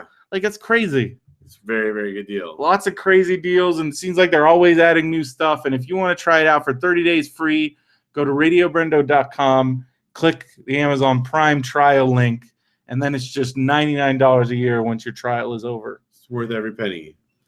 And but let's say you already have Amazon Prime, or you just don't feel like doing that at the moment. You still want to help us out. Everybody still shops on Amazon. That's still right. Buying stuff. Go ahead and click that Amazon link or button on the right-hand side. On radiobrendo.com. And do your shopping as usual, and it'll help us out, and we'll read what you bought on the show anonymously, of course. Like this week, somebody bought a Clorox bleach pen. Those are handy. They are handy. Yeah. We also got a Cotton House herringbone throw pillowcase. Cool. So pillowcase and then a decorative pillow cover. Probably to go along with that. Yeah, Navy. Looks like they're doing some decorating. And then in the toys and games category, we got some Funko Pops. Oh, yeah, quite Somebody a few. went crazy with the Funko Pops. Nice. And we got a Funko Pop Jason Voorhees. Got Mike Myers, Back to the Future Doc Brown. Sweet. We got Episode 7 Han Solo. And a Triple H, WWE Triple H. Man, you got like the whole collection. Because some of these are the actual Funko Pops, and then some of them are like the little figures. Well, this is the pop one, because I think the Doc Brown one's like a figure. Okay. Yeah, they have a whole WWE line, and it's the best deals I've seen on these. Because like at conventions, these are usually like $10, $12. But like this one's like $7, 28% off. With that Prime. Yeah, look, they got Sting, they got The Rock. They got Andre the Giant. It's only $9. I remember I got some for Steve Espinoza. Oh yeah, for the gift exchange. There's a John Cena. It's a Hulk Hogan. Still selling that Hulk Hogan. Ultimate Warrior. Oh, that's cool. That one's $15. So they got like all kinds of different ones. There's Joker, Tony Montana, Nikki Bella, Batman. See, it's a whole. That's the thing. That's why I can't get into once this. You get on like, that, go down that path. Like because we were at Long Beach Comic Con and I was like, we could get Audrey a Funko, and I was like, no, that's a bad idea. No, because you can't get me started on that. That's just well, bad. especially like it's in her blood. Yeah, like collecting stuff deep, and so then she'll want more, and then like there's a million of those. Yeah, and they got them for everything. So I can't do that. That would be because they got like all the Disney ones. And they got like Minions and like every franchise, everything. Star Wars. Yeah. My gosh. Well, that's cool. So big thank you everybody for ordering buying stuff. Keep Amazon stuff. And if you want to check out, it's a lot of cool daily updates. Somebody just posted an important update. Our Facebook group. It's at the link is at radiobrendo.com. If you want to watch Master of the Universe, you better get on it. I saw that. It's leaving Netflix. Came over here. Dude, I need to do that. Well, you now gotta I'll watch be singing it. the He-Man song while I watch it. Yeah. You gotta watch that movie because do they have the theme song? No, it's like a news. But you gotta watch first. You should first watch the Canon Films documentary before I watch it, and then watch Master of the Universe. Is that on Netflix too? Yes. Okay. Yes. We'll have spoilers. Actually, maybe I should do maybe watch that and then watch. I don't know how you can spoil a Masters of the Universe so movie. Goofy. Plus, it's like so goofy. But Franklin Gillis, the Skeletor man, and Dolph Lundgren, He-Man. That's some crazy casting there. And then they didn't want to have Orko, so they just have they have an even more annoying elf character. So you guys gonna have the annoying sidekick character and then in those 80s movies? And then they wanted to make new toys, so they have all new bad guys. Like, did they ever make the toys? Yeah. Do they look like the old He-Man toys? Though? Yeah. Well, this was when there was like towards the end of the toy run. Okay. And they were some of the last of the original run. This was like 87, I want to say. Okay. Which was and that was the problem, was that the movie didn't come out till like He-Man was like Ninja Turtles was starting to happen. Right.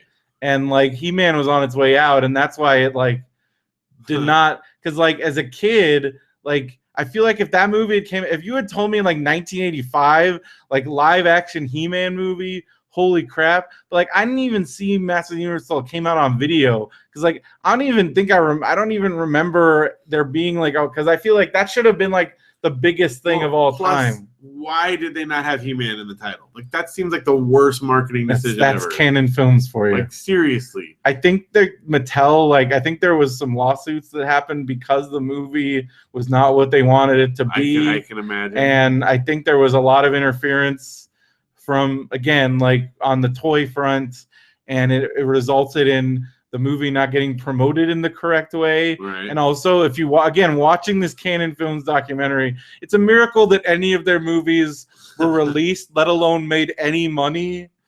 And yeah. All right, I got to get on it before it goes away. But the movie's called Electric Boogaloo, the Canon Films story. But then Master of the Universe, it's leaving Netflix, so you got to get on it. It's definitely Courtney Cox. It's like one I of the know. first things. It's definitely one It's that's been on my radar for a so long time. nuts. I think you will love it. I probably will. It's got the guy Strickland, Principal Strickland nice.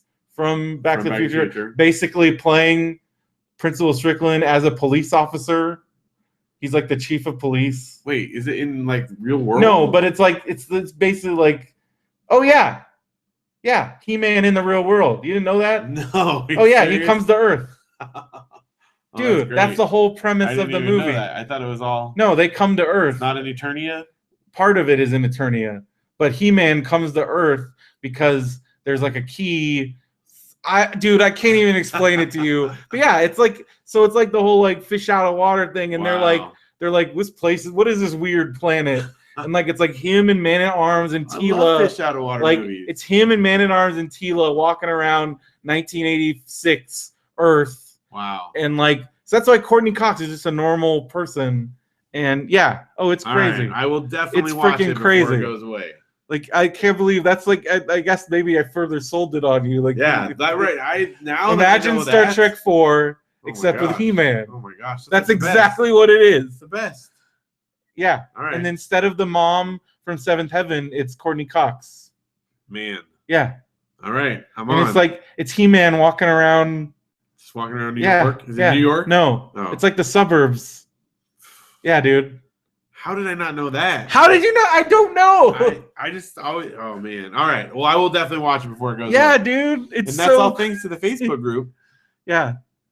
Yeah. All right. Masters of the Universe. Also, be sure to check out our subreddit.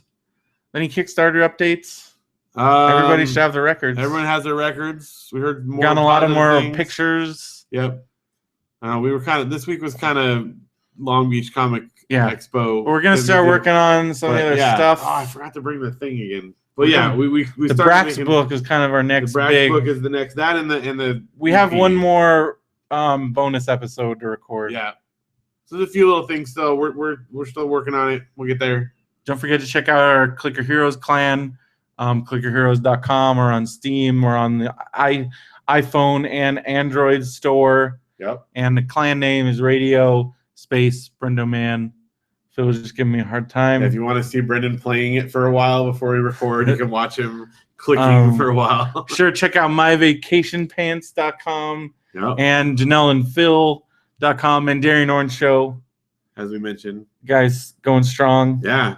Episode 5 we recorded last night. So the fights are very entertaining, and all your little. We have another fight last night. I guess you guys are never going to run out of fight. We probably won't. I mean, there's probably a lot of good stuff. And then my favorite part of the show is your little your drop-ins and your transitions. You're becoming quite the master. There's a couple new ones. Goofy. Maybe my favorite one yet on this one. We got Luke to do one. Yep. And Audrey's going to be. No, I think I have Audrey doing one on this episode too. Wow. I've pre-done some of them that we haven't used the segment yet. So I can't remember for sure which ones are going to be on this one. But see, that's the kind of stuff that I have no patience for because I did them. I did them for the LA Podfest episode, and it took me forever. I was like, this is a pain. But you actually, because I found stock things, and I actually a couple of them I took some of our potluck stuff and made little ones. I'm like, oh yeah, mine are all from scratch. They're silly, but they're all goofy. Yeah. Well, and I can't remember who said your couch potato corner. Yeah, CPC.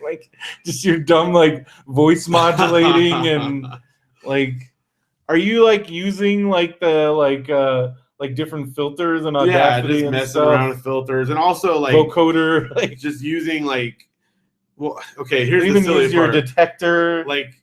My thing has been so far, aside from getting a couple instruments out of the playroom, I sit in the chair, in my recliner to do all this stuff, and I use whatever I can reach without getting out of the chair.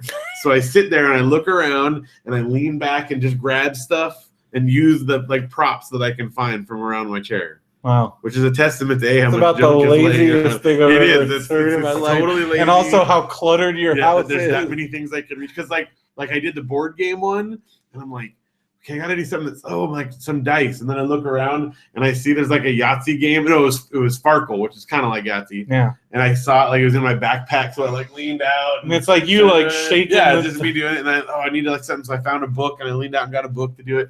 So I do it all from whatever I can get sitting around me there, except for a couple instruments, which I did have to grab from the playroom. So yeah. Anyway, so that's those. You can do a handband one? I do need to do handband. Handband. Oh, dude, I love handband. Did we ever show off handband on the show? I feel like I did so. when I was doing it in my room. So so be sure to check out those, and that's all. JanelleandPhil.com is like your portal. Yeah, that's all. It's all there.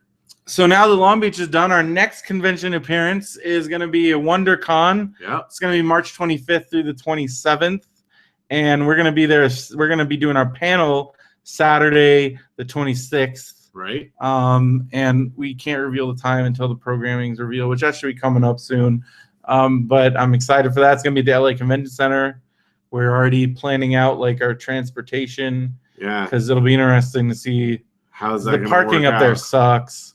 We're doing the train, I think. We're gonna do the Metro rail. Metro, whatever, yeah. And because you can get on it like Pasadena. Yeah, that's the plan. I think we're gonna do that. And Mr. Lindy will be moderating, as we said. Lindy, because Josh is going to his cat concerts. So that'll be fun. But WonderCon. I will be there like the whole. I think I'm going all 3 days, and like Derek's gonna be there. We're all gonna be there hanging out. And I'm always WonderCon's always great. And this is I think we figured out this is only our second WonderCon panel. Second panel. Actually, yeah. Yeah. So here's cross fingers. Because we didn't get one like when they started doing it down here for the first few years. But I think again, part of that was they only had like a few things at first. Yeah. It was only like and most of those were like really big. Yeah. Like because I remember the first year was like Ridley Scott was there. Right. So now there's room for they've opened up more stuff. I mean, we were at that whole new place where they were doing at the hotel across. Right.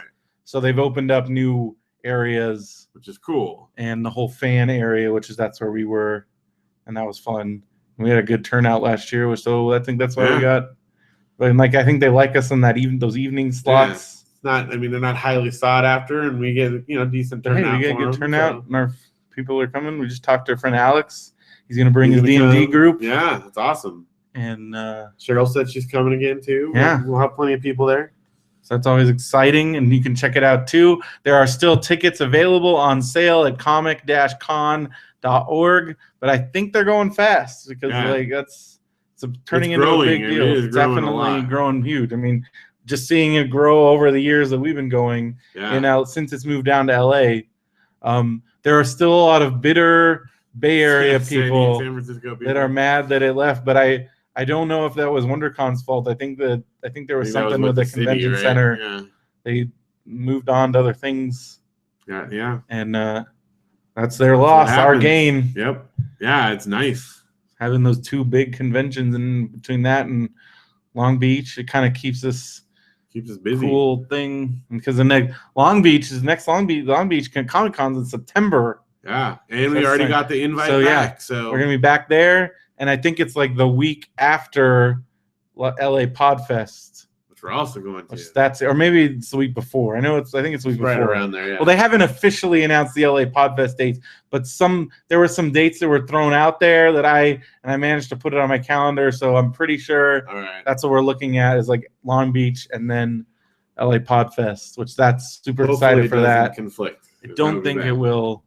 That's good. And because I remember last year, I think that's why we didn't go to all because I think they were the same weekend. I think it was like on the Saturday. No, it was the Sunday. We went to Saturday we went to Podfest. Sunday we went to Long Beach. I think that's what it was. Well, hopefully they're coordinating it so it won't. I don't know. I don't know. All right. Sometimes make those choices. Sometimes you eat the bar, and sometimes the bar eat you. Well, what's going on with you? I mean, you talked about already talked about my stuff. Yeah. And Darren Orange Show. My Darren Orange Show. Escape room was fun.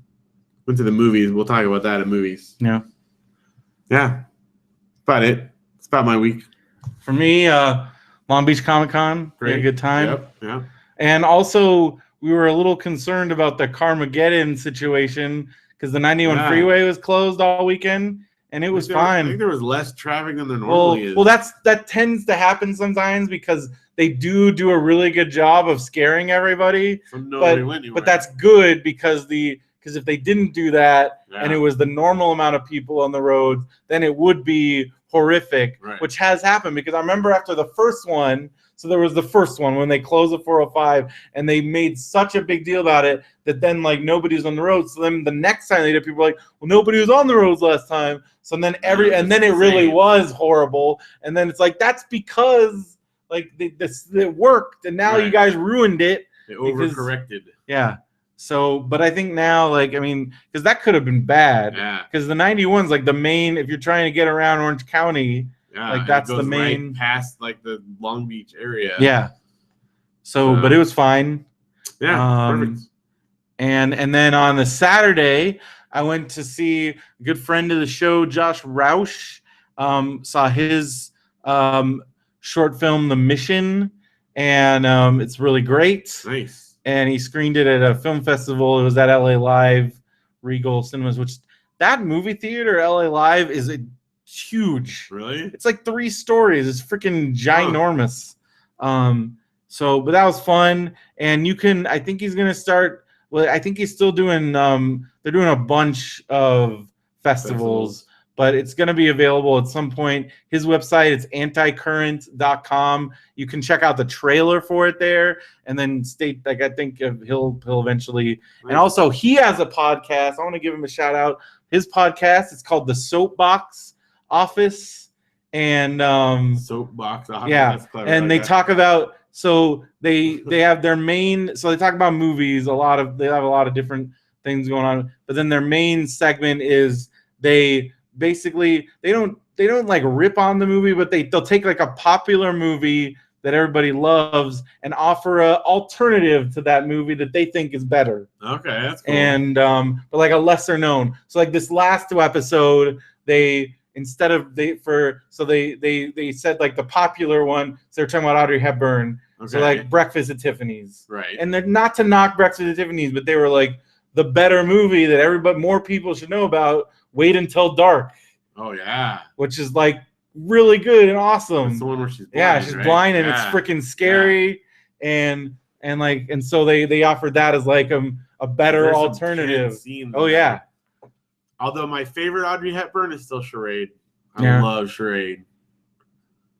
It's later Audrey Hepburn, but man, Cary Grant, fantastic. So, and then they also talk about just other movie stuff. Josh is working on doing a documentary about Michael Parks, and he was actually just got. So Michael Parks is from Corona. Oh, okay. But like I guess the town of Norco had like a film festival, and they gave a bunch of awards to Michael Parks just recently, and so like Josh was there filming it for the documentary, and they're working on some other stuff. And Josh is just a man because he's been in a bunch of punk bands, and he's very big on the music scene. And then he went on a whole little rant this episode about aspect ratios and why they're important and why pan and scan is like the worst thing ever made. Yeah. And so, but he does it in like an entertaining way. So if you're into movies, definitely check out Box Office podcasts, and also working on having him as a guest at some point. And also, if you're a fan of Hollywood Babylon, you probably know Josh. He's the guy that does he's the engineer on Hollywood Babylon. And so if you're a fan of that show, you're familiar with Josh, you should check it out, anticurrent.com. So it was fun hanging out. We had like a cool little barbecue after party. That's cool. And I got to like meet some of the other people that worked on the movie, like the composer guy who was in a band with Josh. That's so cool. And then just talking about music, talking about shows, and good times. And then after that, because I was already out there in the area, and Derek was at work, I went to go visit Derek's place of employment, which if you're in the LA area, Burbank area, everybody should go check it out. It's called Blast from the Past. They used to have a smaller location in Burbank, which you said you went to. Which, if you've seen the movie Tomorrowland, that's the comic book store from there. And I think that's the old location. Right. The new one is in Magnolia Park area of Burbank, which is like, it's like kind of like got all these old vintage stores, and then the Halloween Town stores. I don't know if you're. They have they have like a regular costume shop. They have a kids costume shop. Then they have like a haunted house supplies store. Oh, that's cool. And like there's a lot of cool stores there. And Blast from the Past, they've got like movie memorabilia, comics, action figures, all kinds of stuff. So it was cool. I finally got to meet Derek's coworker Duncan, who, like, it's funny, like people that have listened to like Popsicles and stuff, like, and they know me, like him and his wife were like, oh my gosh. Yeah. So they was really cool hanging out with him and getting to watch Derek in action. Nice. Selling stuff. You make some sales while you're there? Yeah. Sweet. And got to like kind of like, because it was funny.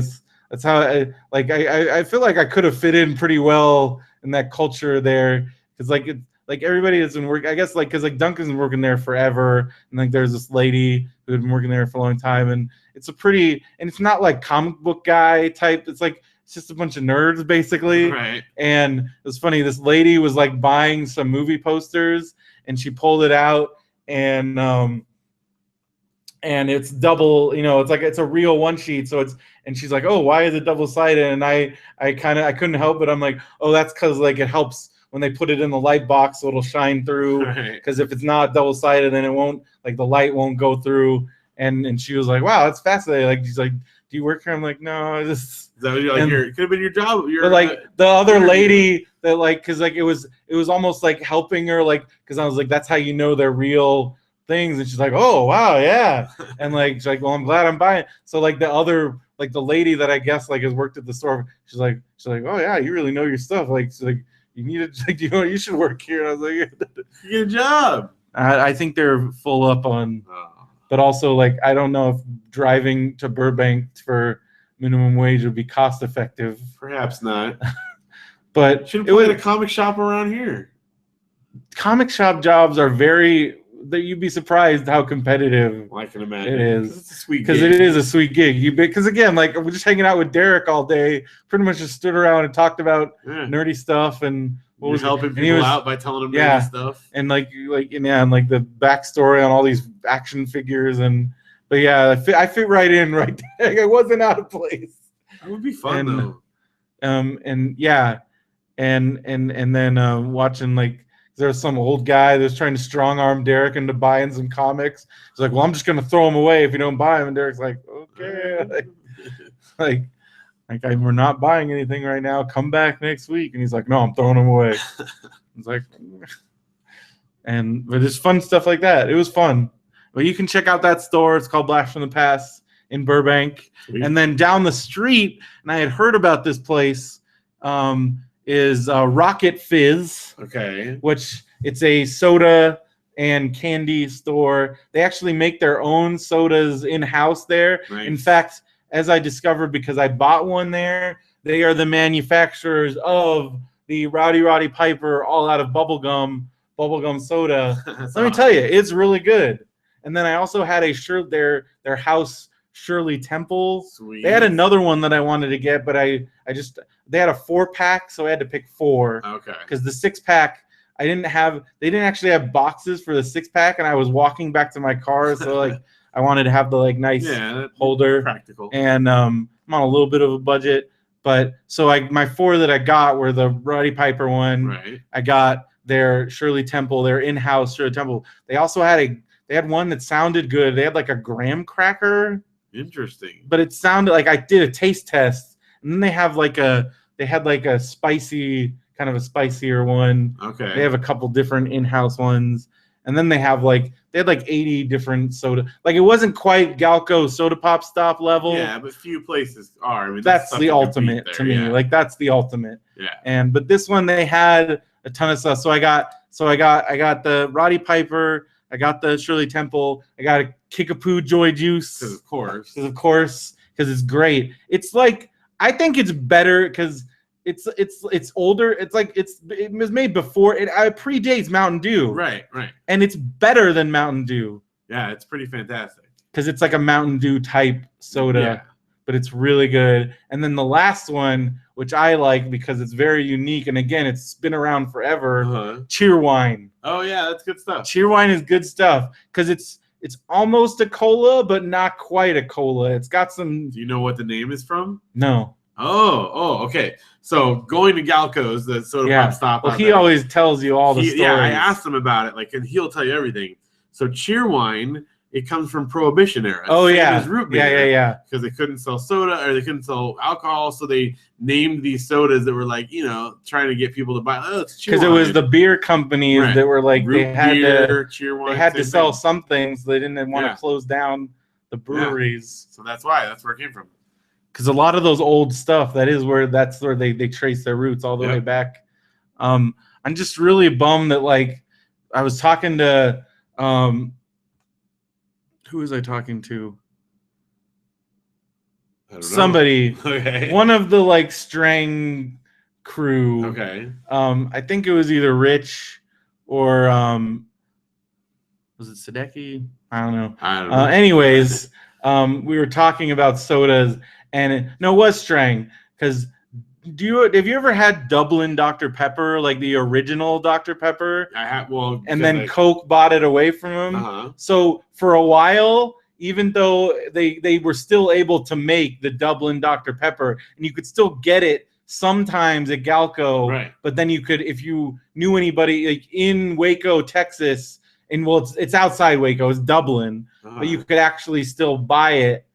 And it's way better than I'm not a huge Dr. Pepper fan, but Dublin Dr. Pepper, holy crap, it's really good. But I guess Coke finally put the they can't even make that anymore. So now they make something else. And Strang, I forgot what he said it was called, but and you can get that, but I'm bummed that you can't actually buy because it was so good. But they can't even make it anymore, so they make a new drink. But they're still making sodas. I heard about it. It's Triplin. Triplin, yeah. Yeah, it's not as good. But the Dublin Dr. Pepper, man. Because I remember there was the company at 86, the company that we outsourced our tier 1 support to, they were in Waco, and one time they sent us a case of the Dublin Dr. Pepper, and I was so stoked. That's awesome. Because it's so good. And it's gone now forever. We'd like to get paid in soda. Yeah. But yeah, so that's Rocket Fizz. And they also had all kinds of old candies. I got they didn't have the fruit punch, the Hawaiian punch cotton candy. Oh yeah. Which I did see at the dollar store. But they had the Hawaiian punch. I hadn't had the Hawaiian punch licorice. That was pretty good. It was good. It's gotta be. Hawaiian punch. And but they also had a bunch of other candies. They have the Zots and Nut Goodies and all that stuff. I love Nut Goodies. And just some of those candies you can't really get anywhere else.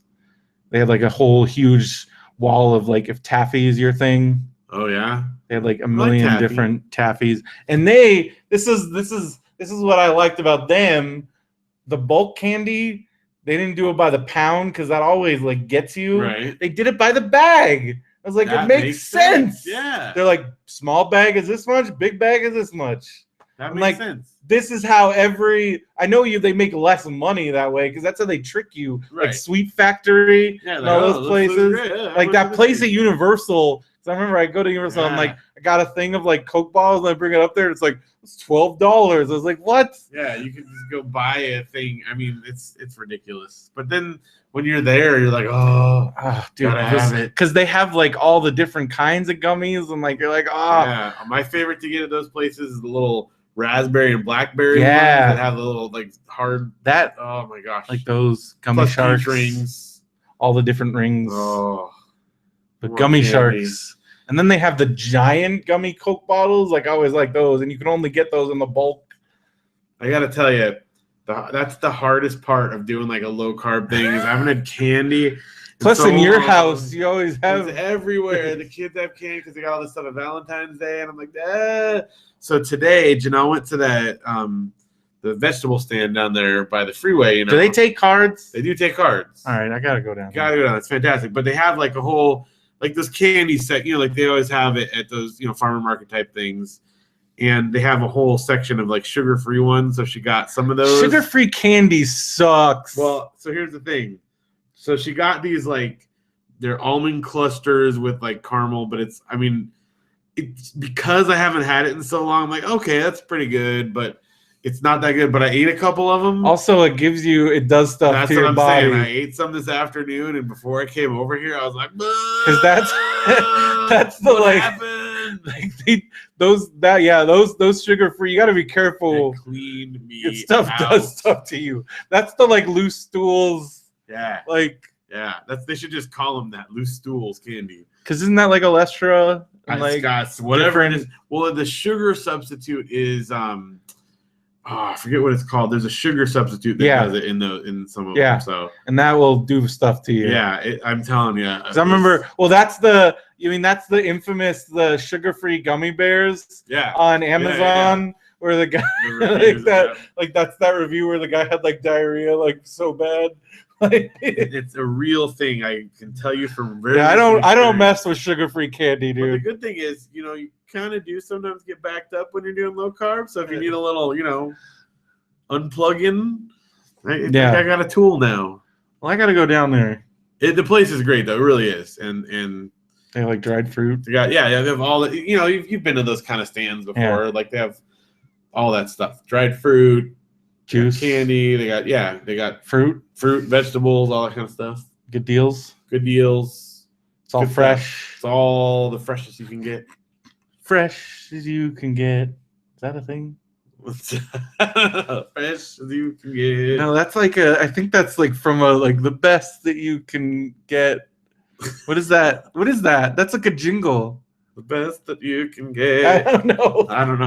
I feel like you're just like singing something.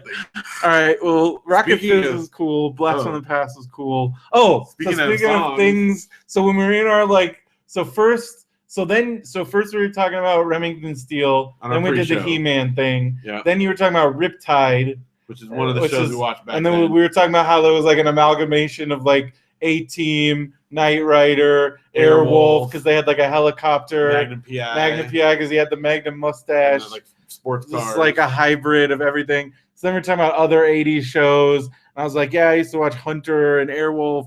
And then we were just talking about random somehow. And I'm like, yeah, and my favorite one, and my dad and I used to watch it. And it was like a guy and a kid, and they had a watch and they were time traveling. You're like, what are you talking about? And I was like, let's Google it. So here's what I typed into Google. And this is going to be the title of this week's show. Yes. And I typed into Google, guy and kid time travel watch show. That's literally those words. In And Google. the first thing that came up was the show. It's called Voyagers. It was exactly how you described And it. it was exactly what it was. We- Guy and kid time travel watch show. We live in an amazing time. The future is now. Because I typed in, because could you imagine going back? Because like as kids, you talk about stuff. Yeah, what was the thing? And You it's like, never know. hey, here's this magic box You just where you type, type in sort guy of- and kid time travel watch show. and then instantly Boom. pops up. Well, that's like, I joked about it the other time when I was like looking for that Webster, yeah, and I just typed in creepy doll Webster and boom, boom. right there. right away. Video clips. This one brought up whole episodes. We watched the trailer and Yeah. feels like, yeah, that's that show. Time travel watch with it was a guy and a kid. The guy was a pirate, Yeah, but still, guy and a Still, kid. it's exactly Time travel watch. I was just The talking 80s to- were awesome. Like, It is. I mean, seriously. and But it was also, and if also in the 80s you said, "Hey, you could do this," we never would have believed it. no, it's crazy. It's so crazy. We live in amazing times. Like I was talking to my mom this afternoon because my mom came over and she was going to watch The Bachelor with Janelle, and I was like, "Oh, have you watched the SNL Bachelor sketch?" And she Yeah. said, "No." I'm like, "Oh, I got to show it to you." And she's like, "Okay, well, while you're getting it," I'm like, "Nope, got it. It's already here." Yeah. Like, she was going to go do an errand. or SNL something. Bachelor sketch. Yeah, boom, Boom. there it is on my phone.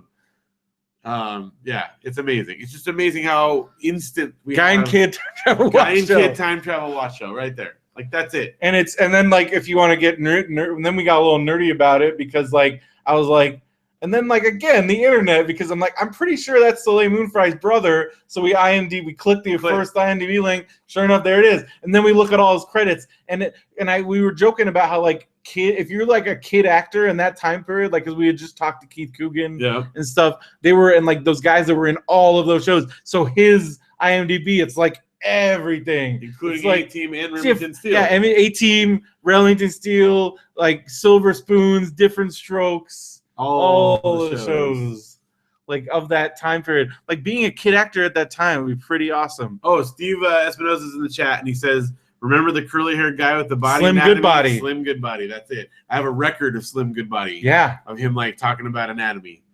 So we didn't even Google for that. Yeah, that one's right there. I know. We need some nostalgia detective cases. We do. Put us on it. Of course, now it's just blah blah blah. And put it into Google. Guy and kid time travel watch show. Yep. Secret to Nostalgia Detective is half of it is Googling. Yeah.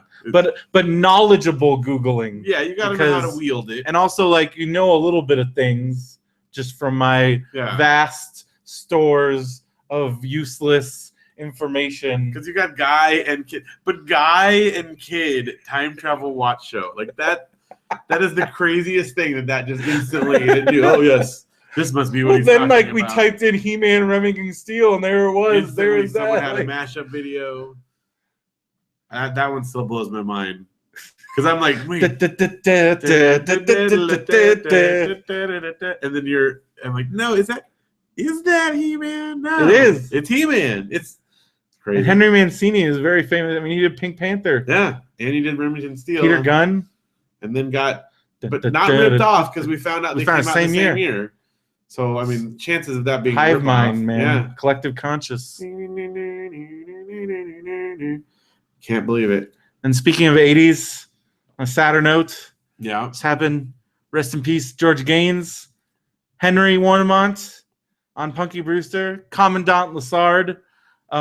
Soleil Moon Frye posted just a really touching little tribute. And then I didn't know that Soleil Moon Frye had a Facebook page. And so then I'm like, she's got a lot of cute pictures, like her and her kids, and it's not like crazy stuff. No, it's not crazy stuff. I think she got out of that. I think she's like a kind of a. Her parent. She's kind of a hippie like type thing. So like, but I think she has like a kid boutique store. Talked about mom stuff. That's cool. It's pretty standard. Nothing because I think we've told the story on the show where we went to the Benny Hinn rally. Yeah, definitely. And she came out and she came down and told a story about her mom touching the TV. Benny Hinn healing her through the TV. Healing her through the TV, and we're like, no, Punky! Not Punky!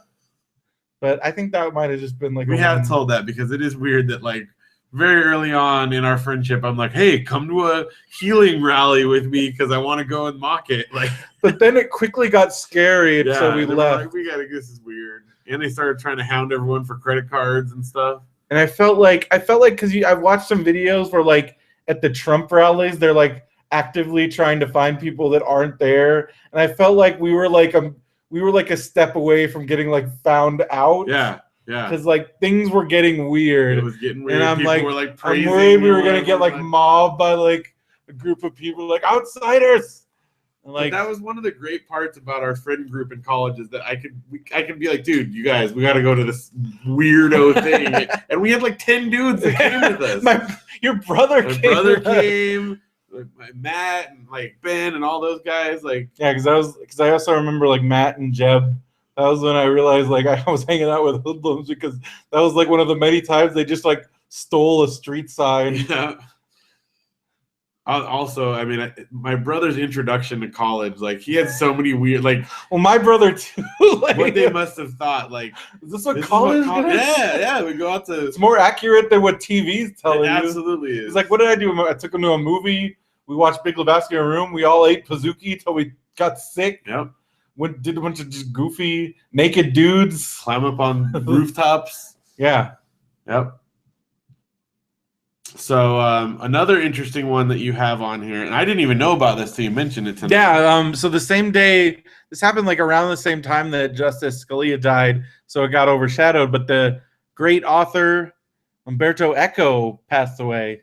Now, interesting because I'm a huge fan of Eco's work. I've read most of the things he's written. They're very dense. Yeah, I knew that's like very intellectual. Like he gets because I've heard like some comparisons. Who's the guy that wrote The Road? Cormac McCarthy. Yeah, but he's Italian, so it's all translated from Italian because he writes in Italian. It's like so the way that I was introduced to him. How did you? There's an old movie called In the Name of the Rose. No, The Name of the Rose. Yeah. Sean Connery and Christian Slater. Yeah. And they're monks. It's almost like Sherlock Holmes, but in like 17th century like monastery, and all these murders are happening, and they go around solving. And I found a copy of it on VHS in some like random mom and pop store and fell in love with the movie. And so I looked up the book, found it in a used bookstore and read it. So that's his book? So it's his book. And yeah, he wrote the novel is based on, and it's so like bizarre. I mean, the movie's weird as it is, and then the book is just like this dark, twisted, like, and it's filled with like literary references and poetry and historical things.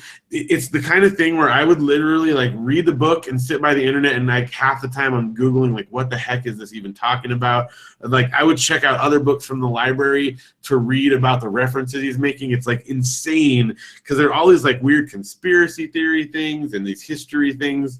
It's nuts. Sounds like Alan Moore. Well, here's what's crazy. So I read a bunch of them. The Name of the Rose is probably my favorite. My second favorite is this one called Foucault's Pendulum. And it was written, I want to say like in the early 80s, something like that. And it is basically, the Da Vinci Code blatantly ripped it off. I've heard about this, and I think that's what I was talking about on the radio. Yes. And like people were talking about it, except and then they were reading excerpts, and like this sounds amazing. It's incredible, and again, like talk about conspiracy theory. Well, because it is insane. Yeah. Well, you still okay? So speaking of all, like you're talking about this, and like how he does all the crazy references, and then while you're reading it, then you're like doing all this extra. Yeah. So you have to read. Crap. What's the Alan Moore, Jack the Ripper, What are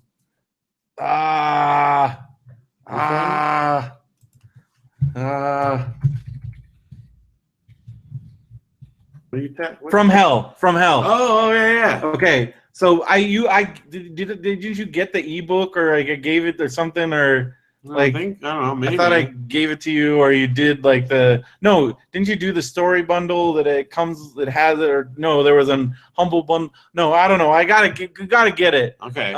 So From Hell. So for like, and this is where I think I read, because they're like, if you like this, you like Umberto Eco. Yeah. Because so From Hell, like it's his theory on like what like, but then like it's his research. So the first half of the book is the graphic novel. The second half is like his notes and research. Interesting. Like the whole it's like 100 pages, and then when you go down that rabbit hole, like you said, you're like Googling and getting other books. Oh, dude. And it's like a whole crazy trail. And then it turns out like this theory is the most prevailing theory, one of the top theories, but it gets pretty nuts. Like pretty nuts. Well, the cool part, I mean, again, because it's super dense, like, and it's told from the story of this guy who, it's so meta, because like the line between fiction and reality, and that's like what it's like. That's where he said this really reminds me of Alan Moore's work. It's so crazy, and again, if you compare it to Da Vinci Code is like baby version of it, like totally dumbed down. But all of the stuff is there. And I don't know if there was a lawsuit or not, but there should have been. I think there was. Because I remember like hearing about Da Vinci Code. I'm like, oh yeah, I read that. Wait, no, you're not. What are you talking about? Like, it's just so. There was definitely a lawsuit. Because I think I read a cracked article. So when Jeff Edwards was telling me, because he was the one that first told me about Da Vinci Code, you got to read this. It's this crazy conspiracy thing. And I'm like, no, like that's I already read this. And he's like, what? And so I loaned him Foucault's Pendulum, and I think because it's so dense and intense, he never has actually finished reading it. It's still, every time I go to his house, it's on his bookshelf in his living room. I'm like, let me. Hey, we're gonna finish it, so I can. We have to like wrestle it back out of Jeff's house because I don't know if I'll ever get it back. But anyway, so that's a shame. I don't know how long. It's probably been a while since he's actually written a book that I know of. But anyway. Seriously, I mean, it's not an easy read, but if that kind of sounds interesting, you should check him out. Well, I know, like, because Neil Gaiman was like he was spread. It's like he was really a championing Oh, there's also large sections of text in like other languages that you have to like look up and translate because it's all over the place. So there you go. It'll be missed. All right, so book corner Speaking of books. Yeah.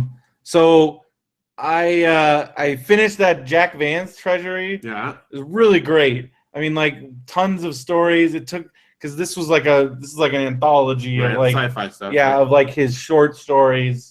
And now I want to try and read some of his books because he has like recurring characters, and there was ones that were in some of the short stories. Like he's got this one character who's like this kind of bumbling guy who kind of like stumbles his way. He's kind of like he almost reminds you of like a Lebowski, like but in like a fantasy like sci-fi world. He's kind of like conniving his way through these crazy situations, and I guess he has like books that he's in, and just sounds really entertaining. Those are my favorite of the stories. But then there was some other cool little things, and again, like these very alien worlds and truly alien. Like I don't want to say hard sci-fi, but like just very different. And he's been writing since the 50s, and he's influenced. Like he's a writer's writer, right. And then also just reading his commentary on each story. He's very hard on himself. Which is kind of like typical artist, right? Yeah, and he's like, "Oh, this was garbage," and I'm like, "I really like that." Like, no, don't take it away. But yeah, and so it was really cool reading that, and that was part of like a big humble bundle I think that I got, and then then there was a new. You can actually still get it. It's on there's a new story bundle, a new story video games bundle. Okay. You know the ones that had like the boss fight. So this one it has the Untold History of Japanese Game Developers Volume 2. Okay. It's got another Hardcore Gaming 101 book. It's got their Bionic Commando Strider book. Nice. And it's got boss fight books Shadow of the Colossus. Ooh, really? Yes. It'd be worth getting just for that. Yeah. So and then there's a bunch of cool stuff. So the one thing that I did read out of that I already read because it was like a graphic novel and it's not that long, and it's called Second Quest, and it's a graphic novel that like because at first I'm like, what is this? After I read it, because it was like I didn't quite get it. Okay. And it's beautiful. It's like the artwork is amazing. But then I found out like reading it because it was like a Kickstarter. It's this guy's take on like it's like a twist on the Zelda mythos. Okay, because that's the first thing I thought of. So if you're a Zelda fan, I guess because I haven't played a lot of the Zelda games, and like a lot, especially some of the newer ones, because like Zelda fans seem to really love this book, and other people are like, I have no idea what's going on, because it's like this girl, and she keeps getting these flashes of like another world, and they're like on this like sky planet, and all this other stuff is going on. I guess it's like a different take on the whole Zelda mythology. That sells me on it right there. And why does Cortana just randomly pop up there? It's kind of scary. But yeah, it's called Second Quest. You can get it in the story bundle. Yes, but it also is just a standalone graphic novel that you can get. But for story bundle, you pay $15. And that has a ton of stuff. Has all that other stuff and more stuff. Yeah. And then just because it came out, I was a little embarrassed because she has such a shady past. Okay. Tammy Lynn Sitch, also known as Sunny, she was huge during the Attitude Era of WWF. She was one of the first big. She was the original, because like in the 80s, you had like Miss Elizabeth, like Randy Savage's valet, and then but Sunny was like the first WWF diva, but she didn't wrestle. She was just a manager personality. But there was a period of time, like in the 96, where her pictures, like her bikini pictures, were like downloaded more than like Pamela Anderson on like AOL. She's like a huge celebrity. She's like featured in like Sports Illustrated on TV, and she was a great like heel persona. She and as Steven said, she wrestled some of the male wrestlers, if you know what I mean. And she talks about that in this book. It's a bit of a tell-all. Yeah. And but it's interesting what she conveniently does not mention. like she tries to make it sound like she got her life all together, but then like I was like, that doesn't sound right, because I know she's currently dealing with just this past year she got like 3 DUIs in a row. Oh gosh. But I mean, okay, people tend to vilify her, but she has had a very like rough life, and she like, I mean, like knowing addicts, like people tend to put a lot of the blame on her, and I'm not saying she's blameless, but like I'm very sympathetic because she's dealt with drug and alcohol addiction like her pretty much her entire life.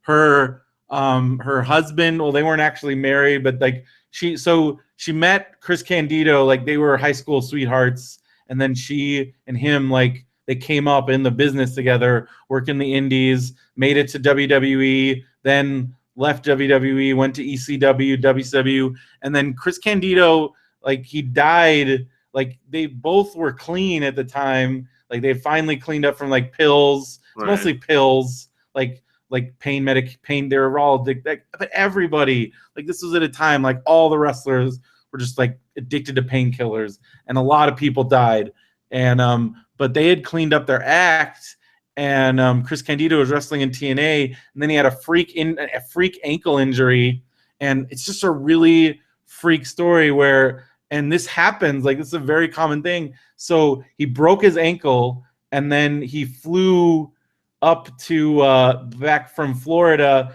back to New Jersey, and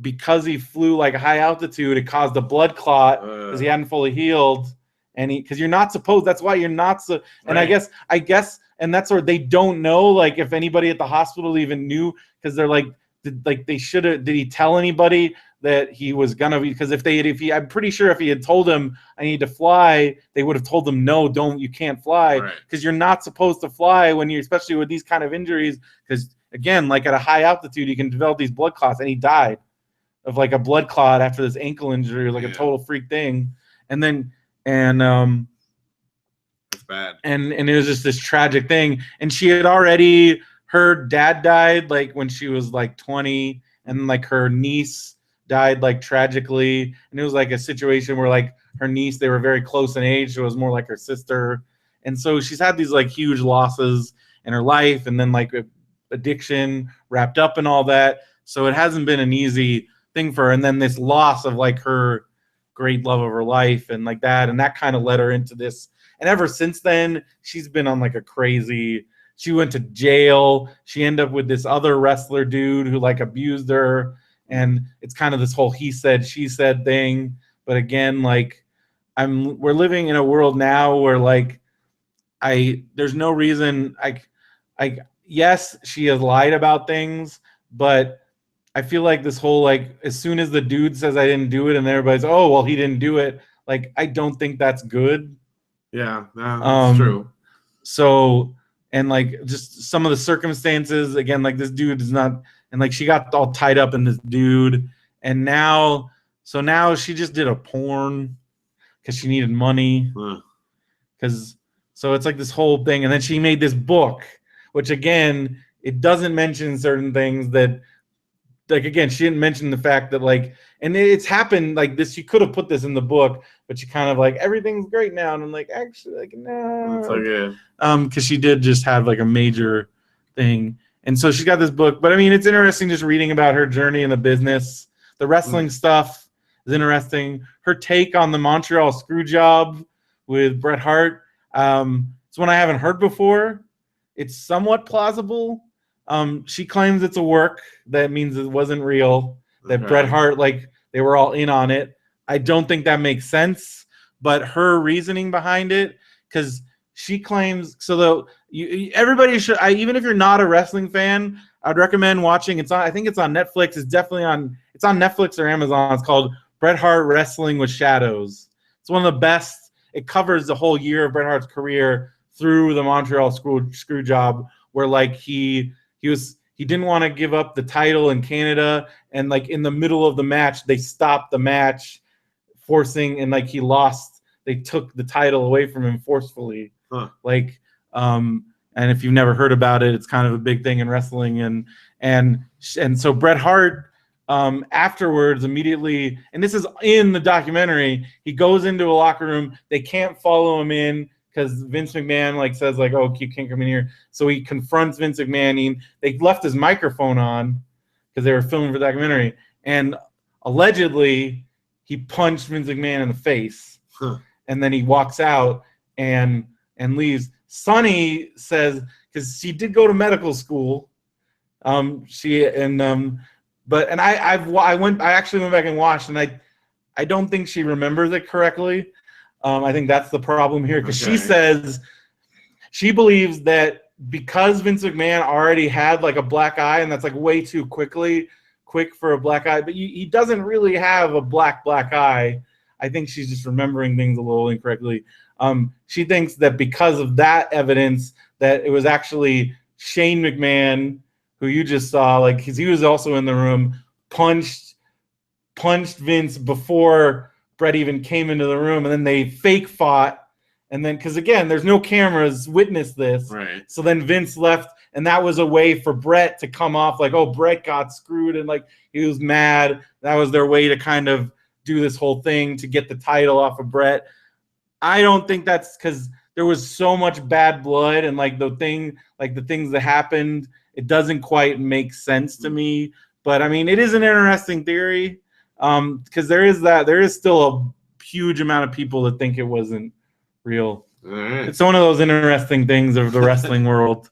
But yeah, so it was interesting to hear her, because she was there and she was really good friends with Bret Hart, and she was really good friends with Shawn Michaels. So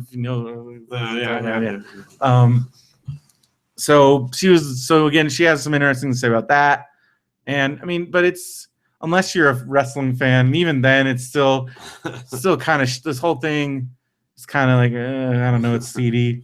And she does some seedy things, but you know, I don't know what I would do if I were in her position, because again, in this wrestling business, like, you live a certain way, you do a certain thing, and that's all you know. And then a lot of these guys don't have anything to fall back on, and then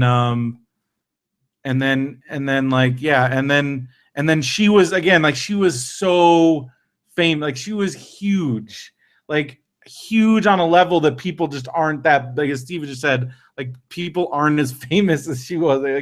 Like I don't think anybody, because like people, like even if you weren't in, like, I guess she was the most downloaded picture on AOL, and like she was just so big. She's in the WWE Hall of Fame. I'm a little surprised that they haven't tried to take that away from her. Yeah. But I think also, again, she was so famous, but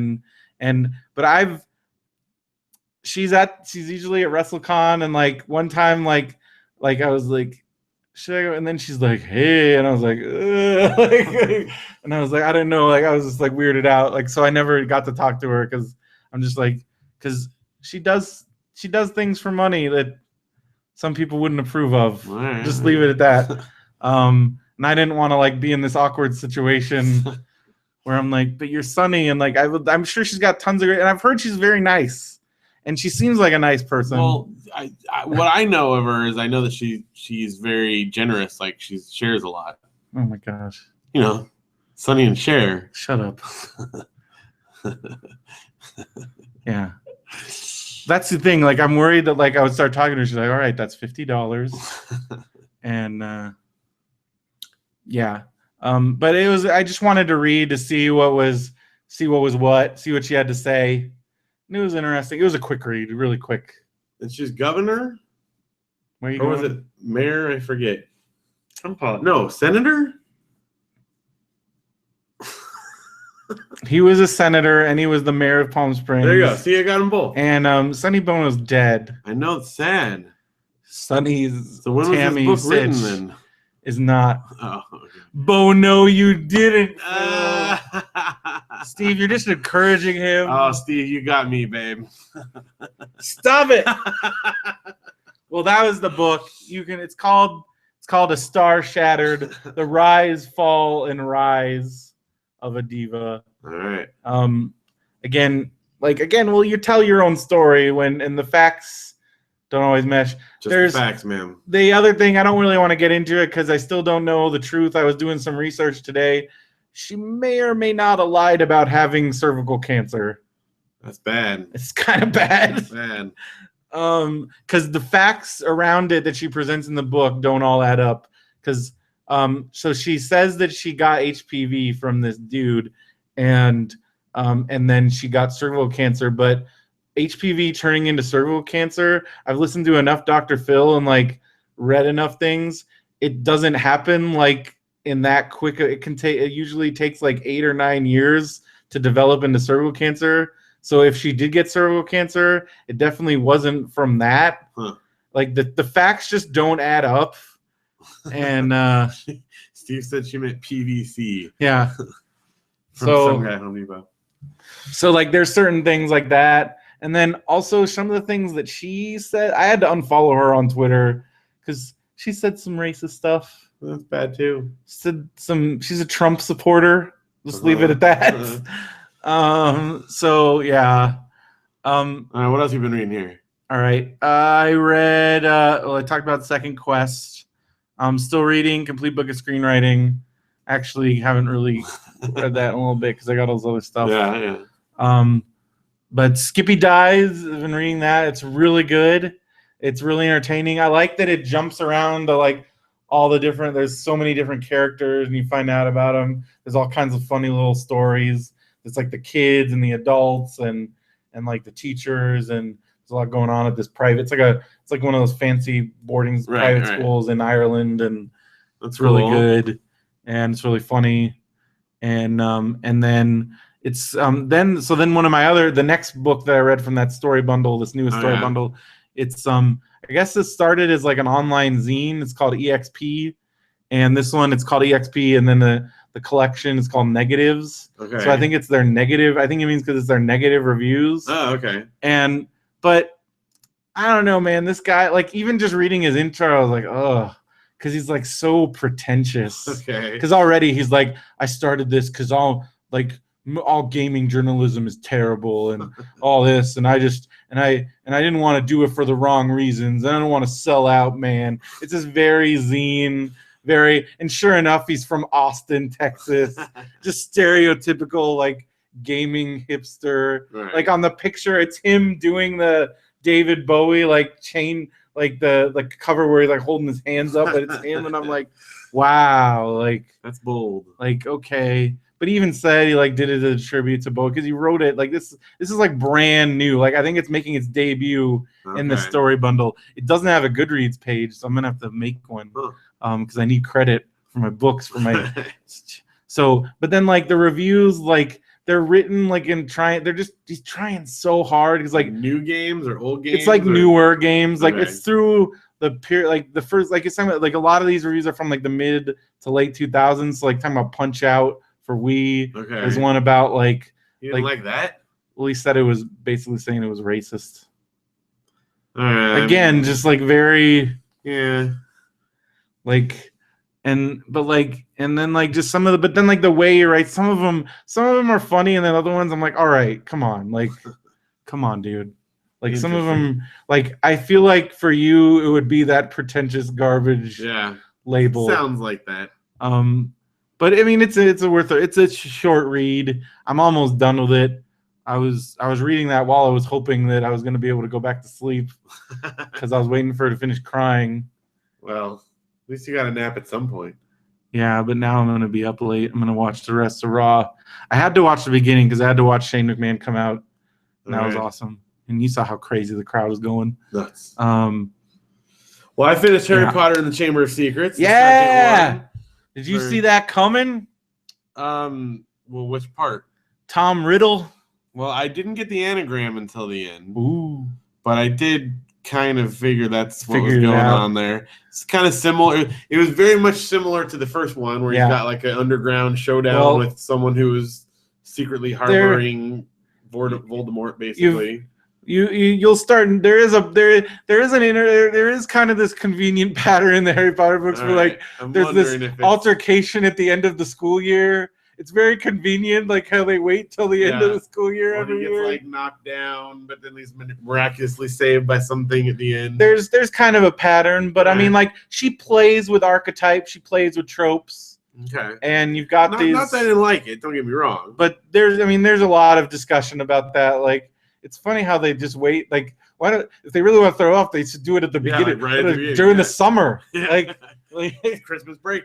Yeah, like it is weird that it seems to be, but yeah, I that's cool. So yeah, that's good. I mean, you know, I enjoyed it. I think now you've been introduced to Tom Riddle. Yeah, so I've seen and Dobby. Yeah, which Dobby's great. It's cool. Here's the funny thing. So at the very end, I guess spoiler alert if people are reading it. I think I'm the last one that hasn't read it yet, so just in case. In the whole world. But like he frees Dobby because he like has him like throw him a sock. Yeah. And that was such a it was one line that he mentioned in the middle of the book, and I'm like, when I read it, because I had read that part like a long time ago or whatever, I had to like go flip back through the book. Like, what does he mean? He threw a sock at him? What the heck? Because they free him by giving him clothes. Well, right, but again, it was like just briefly. Well, she does that. She throws in like these little tiny details. So I had to go back and read the Dobby part again to figure out what the heck was going on there. Yeah, because he gives him his sock, like wraps up the thing in the puts diary it in the diary, and like, then it makes it look like because then Lucius gives Dobby the diary to hold on to, and because the clothes in there, he gave him clothes. And then he's free. Yeah. And that's also your first encounter with Lucius Malfoy. Well, yeah, he's all throughout the book. Yeah, but that's the first one. And in the movies, he is played by he's so great and everything. Okay, you know in The Patriot, that guy. What's that guy's name? He's in Pan. That guy. Mel Gibson. Shut up. You know what I'm talking about? From Pan? The newer Pan. That guy's name. I don't know. Which one? That guy, Jason Isaacs. Oh, okay. You know him. He's in tons of stuff. Yeah, I didn't know. He was in that thing. We went to a Comic-Con. I just watched. What is he in that I just watched? Dig? Oh, no, you know what he's in? Wait, click on him real quick to see what his most recent thing is. I forgot to put this on there because I actually watched another episode. He's so good as Lucius Malfoy, dude. Is he in Lithgow Saint, Justice League? No, maybe Dig, not. Star Wars Rebels. Maybe it's just someone else Stockholm, that looks like him. Fury. Rosemary's Baby. No, because it's this year. Never mind. Not the same guy. Different guy that looks like him. Oh. Well. Different guy. He's in a lot of stuff. There's a lot of good stuff. That's cool. I just remember my first real was Patriot because he's like the bad guy in The Patriot. Okay. And then he was an Electra apparently. Yeah, Peter Pan, just the regular Peter Pan. So he was the Mr. Darling Captain Hook. Not the new Pan. That one's actually I like that one. I loved Pan, like the newest one. You are one of the only people. I realized that, but I think people got so caught up in the because they sing like Nirvana songs. Like I know that was Derek's big. Yeah, but so what? Like I mean, it was stylized. It was supposed to be. Yeah. But the part that makes me the most mad about that is anyone who said it was racist because they didn't watch the movie then. Yeah. Tiger Lily was white. Blah blah blah. It was like every single different possible ethnicity was represented. Well, that was tribe. I still argue the same thing with Aloha. Yeah, it was intentional. It was based on a real person. I just felt so bad because then I showed you the thing on Cameron Crowe's website where he basically just tells everybody off. Yeah. And I feel like I'm like, congratulations, like you broke Cameron Crowe. Right. Because people, and it's not like, of course, I'm against racism, but people are so quick it's not what they're quick they're trying to make it a thing so that they feel better about themselves. Oh, look, I'm better because I pointed out someone's racism. When in fact, they're causing trouble when there doesn't need to be trouble. Yeah. Obviously, if actual racism is taking place, yes, that's bad. That's bad. But that's not what that is. Yes. It's not what it is. That was the whole point of the character. Right. And it was directly and it's also based on a real person. Right. And it's very true to Hawaii. Like there are so many different nationalities mixed together, and there's a lot of people with Asian backgrounds that are married to white people and blah blah blah blah blah. That's a real part of the culture there. Yeah. So stupid. Anyway, sidetrack.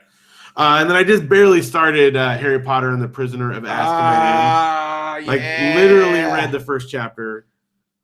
This is not an issue with her writing specifically. It's when we've talked about this before. My issue with modern series. It drives me nuts that they have to like use the first chapter or two to like, oh, Harry Potter, who was a wizard, who like.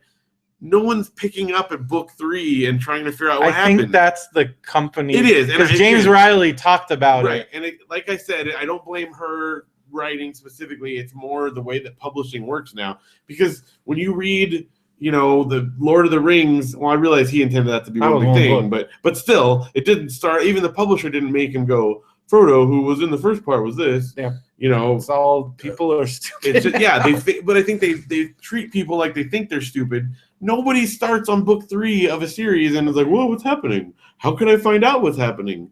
Go back and read the books in order. Yeah. Anyway, but again, that's not I don't hold that against her because that's... Well, part of the thing also with Harry Potter is because there was some major gaps in the publishing. Yeah. I figured like maybe people... Still. But again... we have brains. We're not that dumb. And if you really need to, go flip back and look at the old one real quick. Yeah. But the fact that like it makes her like, and again, I'm gonna say they make her. I'm not gonna even blame it on her. They make her say that he's a wizard again. Nobody forgot he was a wizard. No one forgot that. No one read the first 2 books and go, now what was he again? Is he like just a normal person? Was he a wizard? I can't remember. Like you don't need to state that again. It's stupid. But I don't hold that against these books or her. I think that starts going away later, but the first few definitely. Like seriously, I just read the first chapter this afternoon, and the entire thing. And it's kind of clever because he gets letters from Hermione and Ron, and it's sort of masked in there, like they're talking, but it's so obvious. Like it's so cool that you're a wizard now with us at the school we go to where we learn about being wizarding. Like stupid, so dumb. Yeah. So I haven't really gotten to the story of this one at all. It's all I've seen is recap. It's great. But I'm looking forward to it. It's been fun. I would even say I feel like the second one was better than the first one. I feel like it ramps up a little bit. And this, again, really starts ramping it up. Page count definitely is ramping up. Well, it definitely that's the continuing thing. They keep getting bigger. 5, I think, is the biggest. Yeah, I just looked real quick at page counts, and it's something like 900 pages or 800 pages. Yep. Which I mean, I'm not afraid of it. 4, they don't even get to Hogwarts until like page 300. I'm like, the crazy part is, and I guess this part I understand that all these kids are reading this stuff. That's why people were stoked on it. Yeah, these kids are reading like 800-page books. It's freaking awesome. So that's great. That's why I hated the fact that people were trying to stop that because I'm like, don't you want your kids to read anything? Yeah. Let alone like these huge giant books. Now, see, it's a funny part because my sisters have always been obsessed with Harry Potter. Yeah. And now they're excited that I'm reading it. It's great. And they're like, you got to let Audrey and Luke read it. And I'm like, I think it might be a little advanced for them at this point. I don't know about it. I think Audrey could read them. I'm not saying she couldn't. She could definitely do it. But, it's probably a little, I don't know. Maybe I'm not giving her enough credit. I don't think you're giving her enough credit. And also think about what you were. It's true. But she might not have the patience for an 800-page book at this point. Maybe she would. The first one's not. See what she does with. Maybe start ramping up. Well, we're still reading other books together at the moment. We got our own little book club that we're doing, But I'm not saying they couldn't. But well, anyway, there you go. Good stuff. Good stuff. And the third might be my favorite book. Definitely my favorite of the movies. Yeah. Although now, after I watched Order of the Phoenix again, that movie's really good. Oh, and one more thing. I can't remember if I mentioned this or not, but remember a couple weeks ago I talked about that Explorer, the Magic Doors or the Secret Doors book? No, box, the Magic Box. I can't remember. It was a graphic novel collection with a bunch of different authors, and it's the main guy that collected it, and he has one of his stories in there. His last name is Kazu, Kazu. The books that Janelle got me from Scholastic, he's the one that did the Scholastic covers. And so it is the ones that I have now. So it's not those original ones where they're all framed under a doorway. You know what I mean? Like it shows them flying. Oh yeah. Or like an archway or whatever. It's not those. He did I think it's for Scholastic maybe. So that's the guy that I read the book as. So yeah. Sorry, I got a little sidetracked. A wrestler liked the tweet that I tweet him. No, that's good. So I'm always excited when wrestlers. Very fantastic. I was talking to I tweeted Hal Lublin about because he's like, I would like to be a wrestling podcast. I'm like, I'm working on it. All right, yeah, you guys got to get on that. You were there. We were talking about it. I basically said I was going to force you guys if you didn't do it. Benson's getting back on normal track now that he's got a regular job. He just started today. I hope it went well. Did you tell him Loveland wants to be on the show? Well, we know Loveland will be on the show. How is he? I think he's getting more and more busy because he has his own podcast and doing stuff. I mean, well, I don't know. It was what's that other thing? What's the thing? That thing and that other thing. There's Welcome to Night Vale, which is still going on, and then there's the other one. It's like a radio show, the Thrilling Adventure Hour, which I think that's on like hiatus or something. Yeah, I don't know. But anyways, what do we got next? New movies. I saw a new movie. Yeah, I saw 200 Lander. Is that what it's really called? No, but some of the movie posters have a 2 instead of Zoolander. I think they like dropped that though, because like in the movie it shows Zoolander 2. Yeah. But I put 200 Lander because wasn't it supposed to be 2 Lander? I guess. I don't know. But we saw Zoolander 2 in the theater, and it's okay.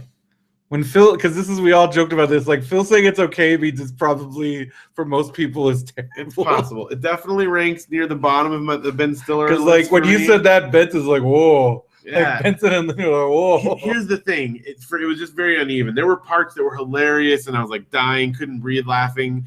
And then there were some big lulls, we'll just say. And the biggest issue, I suppose, spoiler alert, is in the first one, you have Christine Taylor as like the straight person to all their nonsense, and her character is not really present in this one. Mm-hmm. And her replacement is it Penelope Cruz? Is that right? Oh yeah. I always get her, and it's Penelope Cruz. Penelope Cruz is like her replacement, except she's an ex-model too, so she's dumb. So everyone's dumb in it. Yeah. There is no like normal person. There's no one to like anchor it. Yeah. And it kind of loses, like you got to have a straight person. And I don't know, some of the jokes kind of drag on, but there are some really funny parts too. So I don't know. I give it like a B- C+. That's kind of my rating. Mm. So, it's worth, dollar movies, Redbox. You want a chuckle or two? All right. That's what I give it. That's it. That's as much time as I want to give it. I didn't watch any new movies. Did you watch some shows? Well, I watched WWE Network. We had the Fastlane pay-per-view last night. It's so crazy to me how people play in to WWE's hands.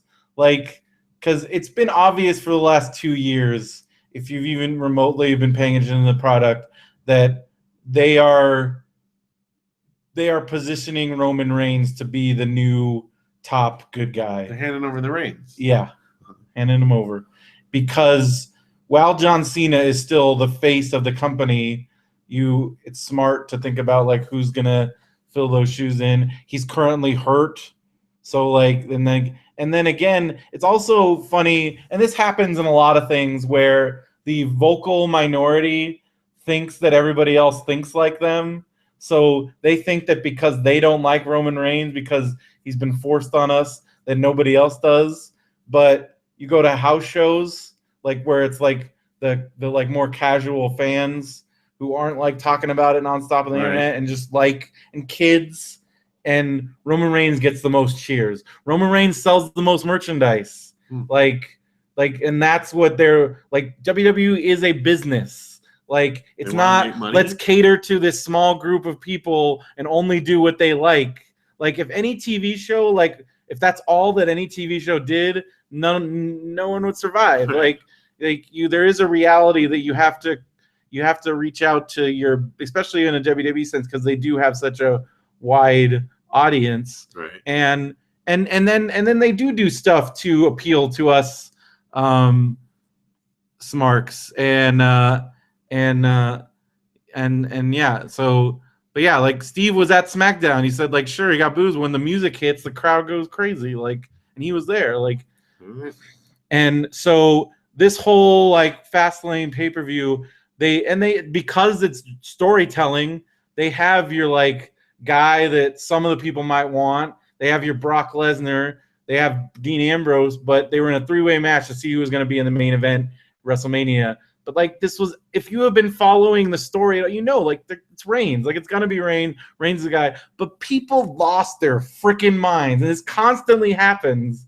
Where like, but then I'm like, yeah, but if they kept giving the ball to Ambrose just by that nature, then you wouldn't like Ambrose because then he would be the guy. Like a lot of wrestling fans are just going to complain no matter. You can't win. So whoever's the sellout, yeah, the sellout. It's the whole, and then it's that whole thing. But I'm like, but then if they did do your guy, if they were always, then they would be that guy. So like, I don't know. I'm happy. I think it's going to be fine. Triple H is, I mean, like he's not my favorite, but I think he can have a good match. I think it'll be a good match. I think, and it'll send everybody home happy. The bulk of the audience, and then we're getting Brock Lesnar is going to wrestle Dean Ambrose. The crowd, that's going to be cool. I think they're leaning towards Kevin Owens and AJ Styles. There was good matches on Fastlane, and there were plenty of things to complain about Fastlane, just not the main event. Like the fact that they had what was basically like a 15-minute skit instead of another match, and then they had basically two, like I don't want to say jobbers, but definitely lower card guys wrestling when the U.S. title match was a pre-show match. Like that made no sense to me. There was some things that didn't make sense, like not the main event. Like the main event was a good match. It was well done match. I mean, the one thing that I didn't like was that like Roman Reigns got suplexed by Brock Lesnar a bunch of times, and then right after getting hit with a chair multiple times, popped back up and took out Ambrose to win. But I guess that's just them making him look indestructible hero, talking about heroes and anti-heroes. Yeah.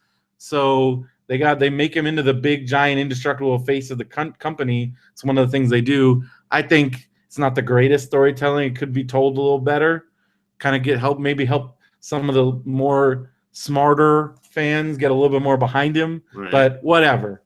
Like there is plenty for me to enjoy. And also, if you don't enjoy, there's plenty of other things out there to watch, such as New Japan Worlds. They just had a big 2 sets of shows with Ring of Honor, and there were a lot of good matches. My guys, the Young Bucks, Matt and Nick Jackson, they won the Trios championship with Kenny Omega. That was very exciting. And they had a lot of good. It was a cool, again, like seeing these inter-promotional cards. It's things that don't happen over here very often. And it's always kind of, so it creates these dream match scenarios. And the talent level in New Japan, like, again, if you want to watch just straight up good wrestling matches, it's unbeatable. But then, like, if you're, so it's been very good. It's very entertaining. And like those cards. And then Lucha Underground. I didn't talk about this last week, but this week was the episode. It was the first one where I was sitting. You can see me. You can see you I'm in the front row. I was sitting in the front row. I think Denver pointed it out. Nice. And next week, I think this week's episode, the one that's airing on Wednesday, the next 2 or 4, either 2 or 4 episodes, I'm going to be right at the top of the stairs where the wrestlers come down. Nice. And there is one where unless they cut it out, like I think it's where Cage, it's me and I'm standing right next to Brian Cage, and there's a second where I almost fell down the stairs. But I don't know. They do a lot of cuts, and again, it's also dark, but you'll be able to see me because I'm seriously like, wrestlers are standing over there. I am right next to the wrestlers. But you can see you on this. This one, yes. Did we get a screen capture? I didn't really do that because I didn't have the chance to do it. But if anybody wants to, because I'm sitting in the front and there's a couple parts, different matches where they kind of go in the crowd, and there's shots where you can clearly see me. Right. Because again, I'm a big dude, like pretty hard to miss. That's awesome. And it was pretty fun. But it's not the ones where, because in a couple months there's a match where like Benson and I are sitting down and the wrestlers almost land on our laps, and you're definitely gonna see me and Benson. That's where I think there's gonna be some entertaining. Whoa, what was that? Let's kick your lamp. Oh, Sorry. That something like broke or exploded. Man, that reminds me of the time our big screen, when that big screen TV blew up. Oh, Scared the piss out of me. Can you imagine like 3 a.m? Boy, you shut up, Steve. yeah, it's good. No. Yeah. Nope. But yeah, so there's gonna be coming up because like, so for the next few episodes I'm gonna be back up on the balcony, but then when I get back on the floor, because then there's gonna be 4 episodes that I'm not in, Right? because I wasn't there. But then after that, when we're back on the floor, that's where it's gonna be like, you'll see me in the middle of matches. That's awesome. Like in the middle of the action. Well, if anyone wants to grab a screenshot, I'd love to see that. So that's Lucha Underground. It's on El Rey Network. It's a great show. Just a lot of crazy. Joey Ryan made his debut. That's exciting. And he's a police officer undercover. That was like his back. Because I don't get to see the vignettes. Right. So now seeing him, like, he's an undercover police officer. There's like a whole big thing with that. They also revealed that Aerostar is a time traveler, which is awesome. So basically, this wrestler's a time lord. Like, I'm like, yes, it's awesome. I'm all for all these crazy stuff. So it's very exciting. Agent Carter has been so sweet. They had 2 episodes this week. Bridget Regan is back. Dottie, they do an awesome thing. Dottie kind of joins. They have to bring in Dottie for a mission. That's cool. And she's a total loose cannon. And you need to watch it. It's so good. Jarvis, because again, like they're all kind of working rogue. So like Jarvis is in the field. Like they're all doing, like, stuff is happening. It's crazy. It's fun. These are some of the best episodes that I've seen. That's awesome. They're so good. Phil, you have to watch them. I'm on it. They're so good. Oh, I guess there wasn't. I mean, I watched Melissa McCarthy, but I think we already talked about that. One last there week, wasn't an episode. There wasn't really an episode. good, but yeah. The X-Files this week was bad. Yeah, you're telling me that. There was like this whole like just various like it was like a post 9/11 like terrorist thing, but like stuff. It's like so old hat, and like now because it was like they make fun of Texas rednecks for stereotyping Muslims, but then every Muslim character on this show, as Benson pointed out, his article on Agent Guards, is either a terrorist or the mom of a terrorist. So it's like they're making fun of these Texan characters, being like, they're all terrorists, they're terrorist cells, but they were right. They all were. And they all were. Huh. And it was just very, like, what? Kind of self-defeating. And then, like, it just was very, like, and then they totally burned through, like, we had our lone gunman cameo, and it was terrible. Oh, no. It's terrible. Oh. It's like a waste. It was very bad. Man. And a waste of, I love Lauren Ambrose, one of my top 5 favorite actresses from 6 Feet Under. She's in Can't Hardly Wait. She's in a bunch of stuff. She's great. And because they had these like younger version of Mulder and Scully. So she played like the Scully. Okay. And I was like, this could have been good in another episode, but like this is horrible. Didn't work. This is so bad. Man. So yeah.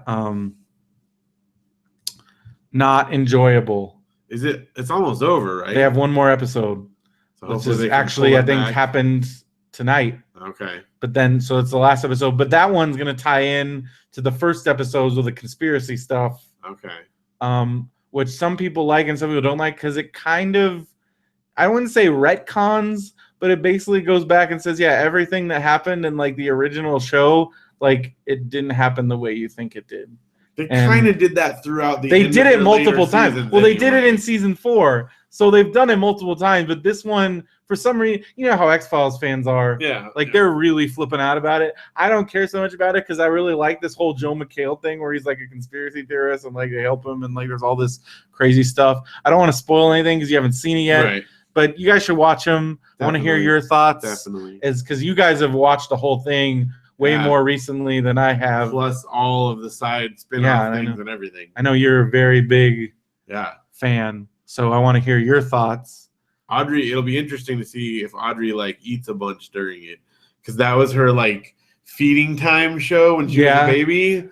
Like, what if it's like a it's just gonna trigger like Pavlov response? That was it. Yeah, like Audrey knew. Like she hears the song.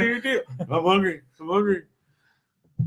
That'd be But interesting. but they did say because I guess the ratings were just like crazy. Well, I'm sure.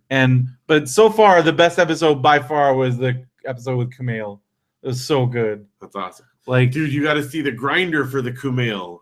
Kumail's awesome. Oh my god! How soon before because I know he's on. I guess he's like a main character on Silicon Valley. Yeah. But I feel like we're really close to he's getting his own show. So I think he is working on his own Netflix series. I think that is a thing that happened. You sure this is not another of your fever dreams? No, I'm gonna look it up. I think that's real. I think that's a real thing. He's gonna be on the new Zelda show.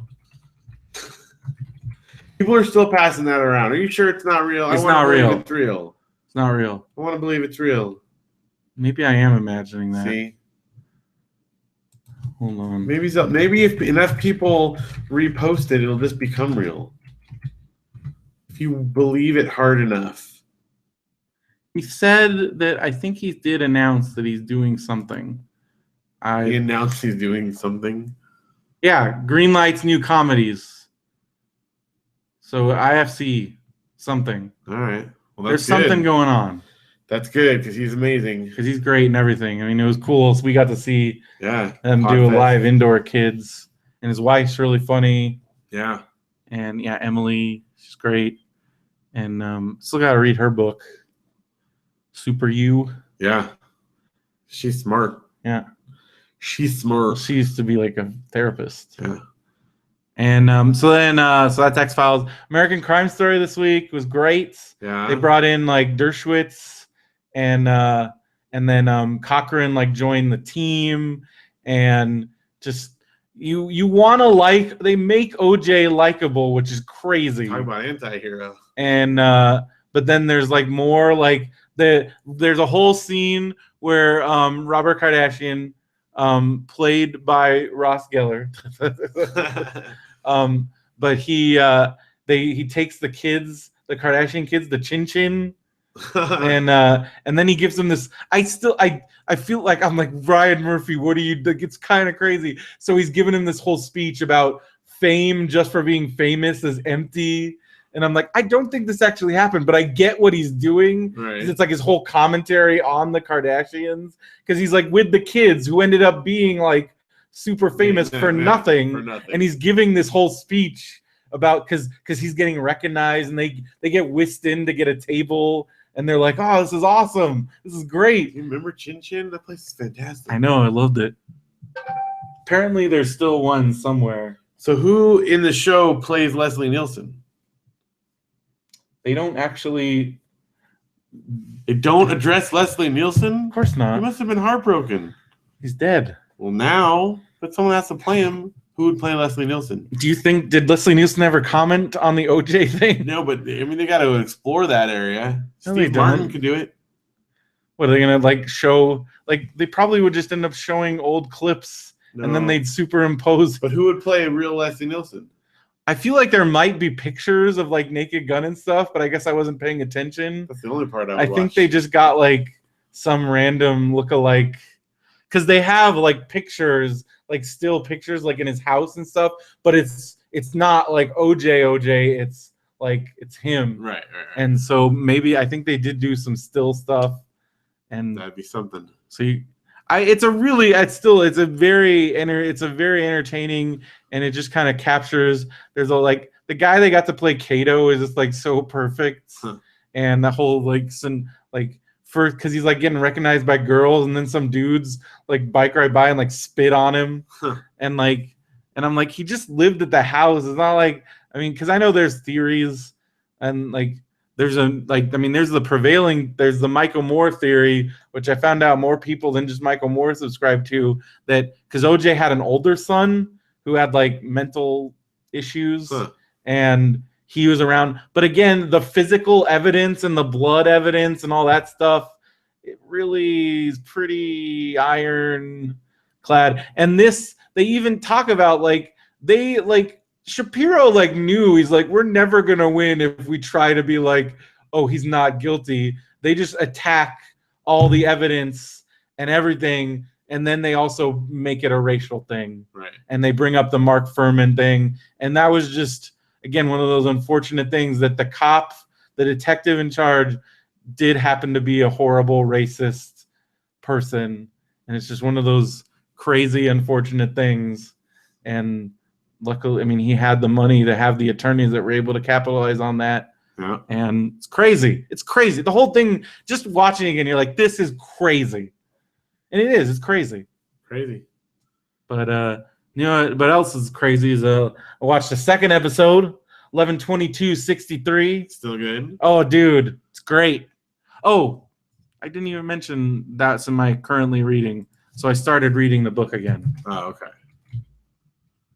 Because I kind of just wanted to like get sucked in, and like it is like, so he is now actively, so like he's actively trying to like, because like this happened in the book where he does like a test run for like, instead like he's trying to do a smaller thing in the past. And Annette O'Toole makes a appearance in this episode, who, for Stephen King fans, she played adult Beverly Marsh in It. Oh, so it's cool seeing her in another, and I think that's probably why they put her in there. So it's pretty cool. Also, it was kind of she's playing like way older than she actually is. Huh. So like they kind of old her up. Well, is that possible that they would show her in the past more too? Hmm? I mean, like, is there a reason maybe they would show her in the past? What do you mean? Well, I mean, like, if they make her look older, sometimes they do that so that they can later show them younger. No, she's an old person in the past. So maybe they're going to go further in the past. I think she's only in this episode. For the prequel, 11/22/53. She was Ma Kent. There you go. But, yeah, so that was exciting. It's a great show. Franco's so good. Like, I read some things criticizing Franco, and I was like, it's freaking nuts. You don't criticize Franco. He's great. It's great. It's really exciting. It's getting pretty exciting. I'm excited when they actually get to like the Kennedy stuff. And like they are doing some things a little differently than the book, but it just makes sense for the narrative flow of the show, because again, this is a very long, huge book. Actually, they even already condensed it. I didn't realize this. In the book, when he travels back, it's 1958. So he has to wait 5 years. So in this, they already started 1960. So they already fast forward 2 years. I think that was already like too big of a time window where, because again, this is only like an 8-episode miniseries. They only have so much. And then, so I think they do kind of give him like it's at the end of this episode, they give him like a sidekick kind of, just to kind of help. Like a talking animal keep kind of thing. thing? No. Like another person in the past that helps him, which he kind of has in the book, but not as much that I think they're going to do in the show, just based off of like the coming next like things. But I think they just needed that to kind of keep things moving and to kind of create more, because again, a lot of the book, since he's by himself, it's like internal monologue in his head, and you can't really do that in TV. And this is where, again, people that flip out about it, because I'm like, I don't think you even like understand how movies work.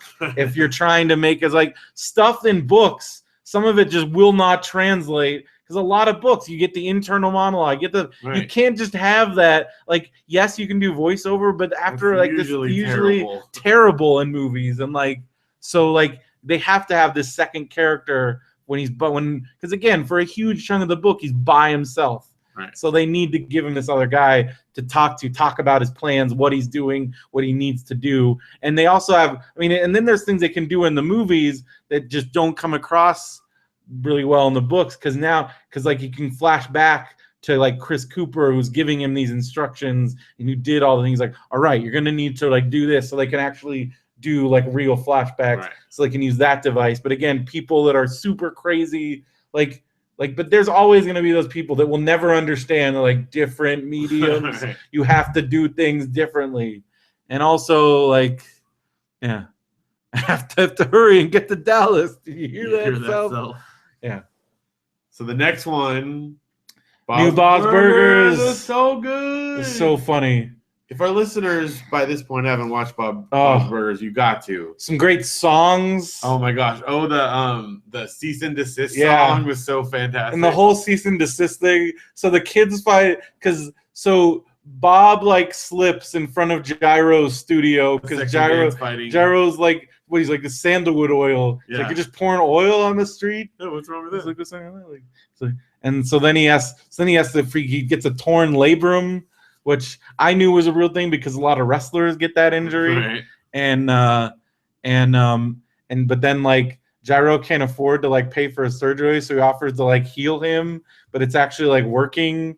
And then but first they go to a lawyer, and the only thing the kids get out of it is that they can send like fake cease and desist letters. So they use it. They like overuse it all the time. Like extra taco filling. And then they like blackmail Fish Odor. Yeah. Which it's still crazy. Like the voice, like that's Kevin Kline. Yeah. Like Kevin Kline doesn't do like anything. Yep. But he's like Fish Odor. And like, because I read an Onion interview with like Lauren Bouchard. He's like, dude, we just have these pie in the sky ideas, and then we just like, I'll ask Kevin Kline, like I'll ask, it's not gonna happen, but then at least some of these things happen. Like it's just crazy. And it's so good. It's so funny, and like the songs and like then the whole thing with like the burger of the day and Teddy's just like being like the board's blank. It's like I'm gonna come back. It's gonna be something on board, Bob. I love all these like bad ones because with like the head, shoulders, knees, and tomatoes. And like, it's a burger with tomatoes. Yeah. Well, you did a good job. You got that one out. And then you did like the time. Oh, say cheese. Cheese on a burger. Yeah, it's a cheeseburger. What's the runny egg? Oh yeah, running out of time. Well, that's like his time good is one running out with a runny egg, and he's like, "That sounds good, except I don't want that runny egg." That's or the time. Just give me a burger. Oh, it's so good. And then like I love the whole thing with Teddy because they're like, "Guess who's coming over?" And Teddy's like, "Is it me?" Oh, it's probably him because he's got his luggage. Teddy's great. I love Teddy. Yeah. And then Goldberg's Weird Al episode. Yeah. I cried. It was so good. It was so good. It was so funny. But also like the whole breakup story. Yeah. Oh, because like that was like every like that was like every teen breakup, like just relationship. Because like things like that happen. You do this like, and then like long distance things, like when the kid, like my best friend. I mean, I had a best friend who was also like my girl who was a friend, not a girlfriend, but like she moved away, and like it was just this whole big thing, and like trying to make that work, and then we realized like, oh, we're different people, and like Weird Al, like first of all, with the costume and hair, when he does that hair, like he hasn't aged. He looks exactly exactly the same. And, like that hair was just amazing, and then he was so funny. He was amazing. Like, I want to watch the scene where Beverly is just like saying things and rattling off spoofs, and you could tell he's just coming up with those like oh my gosh, so good. And then like just the whole thing like, why do I even have security? Yeah, she was obviously a crazy person. Like, why do I pay for you? So good. And like the song they come up with, everybody have fun tonight. My brother Barry is a wang tonight. Like, there's no context. Who is this Barry person? His parody song about Barry, and then like the whole thing with Barry and Erica, like trying to counsel the dad. And Jeff Garland is so funny. They're all it's so good. So good. And it's a funny show. So good show. Well, the one more I have to add to the lineup that is also so good, and you really should start watching it. The Grinder. There's too many shows. Fantastic episode this week. Really funny, and Maya Rudolph is the guest. Like she's been on the last couple episodes, and she's like the psychologist that's helping him out, and she's like hilarious, and it's so weird, and it's just great. Fred Savage is great. All the people are great. Oh, Zadak is like the boyfriend. He's like got a big role in this one, and he's really amazing. Zadak, you gotta watch it. You don't know. I guess if you haven't watched it, you don't know. But like, what are you talking about? There's just this running gag with the girl, like his daughter, Fred Savage's daughter, has a boyfriend named Zadak, and they all hate Zadak, and he keeps coming over. Zadak. It's just like the thing. I forgot one show. What else? I haven't talked about it. The Muppets. So since because they were off for a while, Yeah. and then they kind of retooled the show, and then they made fun of the fact that they retooled the show, and then because some of the things they did, like they feature like more of the Muppets are actually on the Miss Piggy show, and they're doing more bits and stuff, and then even on the show itself, they kind of feature the Muppets more, like the rest of the Muppets, and then like Kermit and Piggy sing a duet, and like it was so good, and I was like, why haven't they been doing this? But like now that they've started doing stuff like that again, That's good. like it's so great. And then like the first one of the new one had Key and Peele, and that was awesome. And then the last one, the one after that, they had like the writers like Gonzo and like Pepe and Rizzo move into Steve. They buy Ian Ziering's like house and like Ian, sorry. And then this last one, there's this like network guy and like he's like the show fixer, and his name's spelled out as pizza, but it's pronounced Pache. It's just one of those dumb things, and like is really funny. That's funny. And so Pache takes because he realizes that they're not doing what he wants them to do, so that he tries to subvert Kermit by he takes because Rizzo and Gonzo and Pepe are the writers of the show, right? So he takes them out to buy suits and like takes them to lunch, and he's like normally they never get to leave, and like so then like Kermit learns that he needs to show more, but it's just really there's a whole because the trio, like the Rizzo, Pepe, Gonzo trio, they're really funny, and good stuff. Just a lot of funny stuff. It's even Steve Pizza. Speaking of Key and Peele, one of the best parts of Zoolander 2 is they had a full a new trailer for Keanu. Oh my god! Gosh. And it was so great. I cannot wait for that. So stupid and awesome, and I can't wait. I cannot believe Keanu. I can't. There's a whole movie of that, and Janelle hadn't seen it at all yet. Oh, she was just like losing her mind. Like it was so great. Yeah. Because the first time I saw somebody tweet about it, I'm like, oh, that's funny. That's a fake thing. Totally. And then I was like, sketch. And then I saw the I'm like, oh no, this is a real. And then I like read about it, and like because I remember, I'm like, wait, I remember I think it was like on Pete Holmes or somebody, like they talked about it. So I'm like, oh no, this is it. This is the Key and Peele movie. Yep. Like, and I love that that's what it is. Because it's so them. Like it's just such a stupid premise that's gonna be amazing and perfect. Oh, they're amazing. Like again, on the Muppets, they were great. And this one, they have a whole thing where like Piggy realizes she doesn't have friends, but then she realizes that she does. And then there's a whole thing with like the dragon guy. I keep forgetting his name. Yeah, that guy. And but because Piggy like adopted a penguin, then he has to take. And it's just this little cute thing where he has a little penguin. And the penguin's adorable. Uncle Deadly, that's his name. Deadly. So Uncle Deadly now, it's like a recurring thing now. He has a penguin, and he takes it around and they hang out. That's cool. And the penguin. It's funny because the penguin is a penguin. Like he doesn't talk, but it's like a little baby penguin, and he's really cute. And it's so good. It's so good. Like I love the Muppets. People are crazy. You also will like the Grinder. Just saying. All right, and then I started watching because Judd Apatow, Paul Rust, Gillian Jacobs Netflix show. Come on. Yeah, it's a good combination. It's called Love. It's dirty. It's I would expect nothing less. But Paul Rush, I hope he just because I've known him from the comedy scene, Comedy Bang Bang. He plays a lot of different characters. Yeah. He's very funny. And even on the live one that we saw, he was there. And if you listen to the actual show, he has a whole little segment, his no-nos segment, like new no-nos, no this, and then just his characters on Comedy Bang Bang. Right.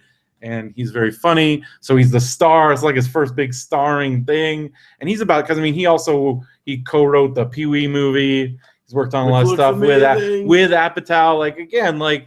And then the fact this Pee-wee movie is insane because it's Judd Apatow, Paul Rudd, Pee-wee, the director, the Wonder Chosen guy, holy freaking crap. And already that trailer just looks nuts. Oh, yeah. And it's got the lady that played Simone, but I looked up because at first I'm like, is she actually playing Simone? I looked up on IMDb, she's playing a different character. But works. At least she's in it. It works with the Pee-wee. But at least it's the universe, yeah.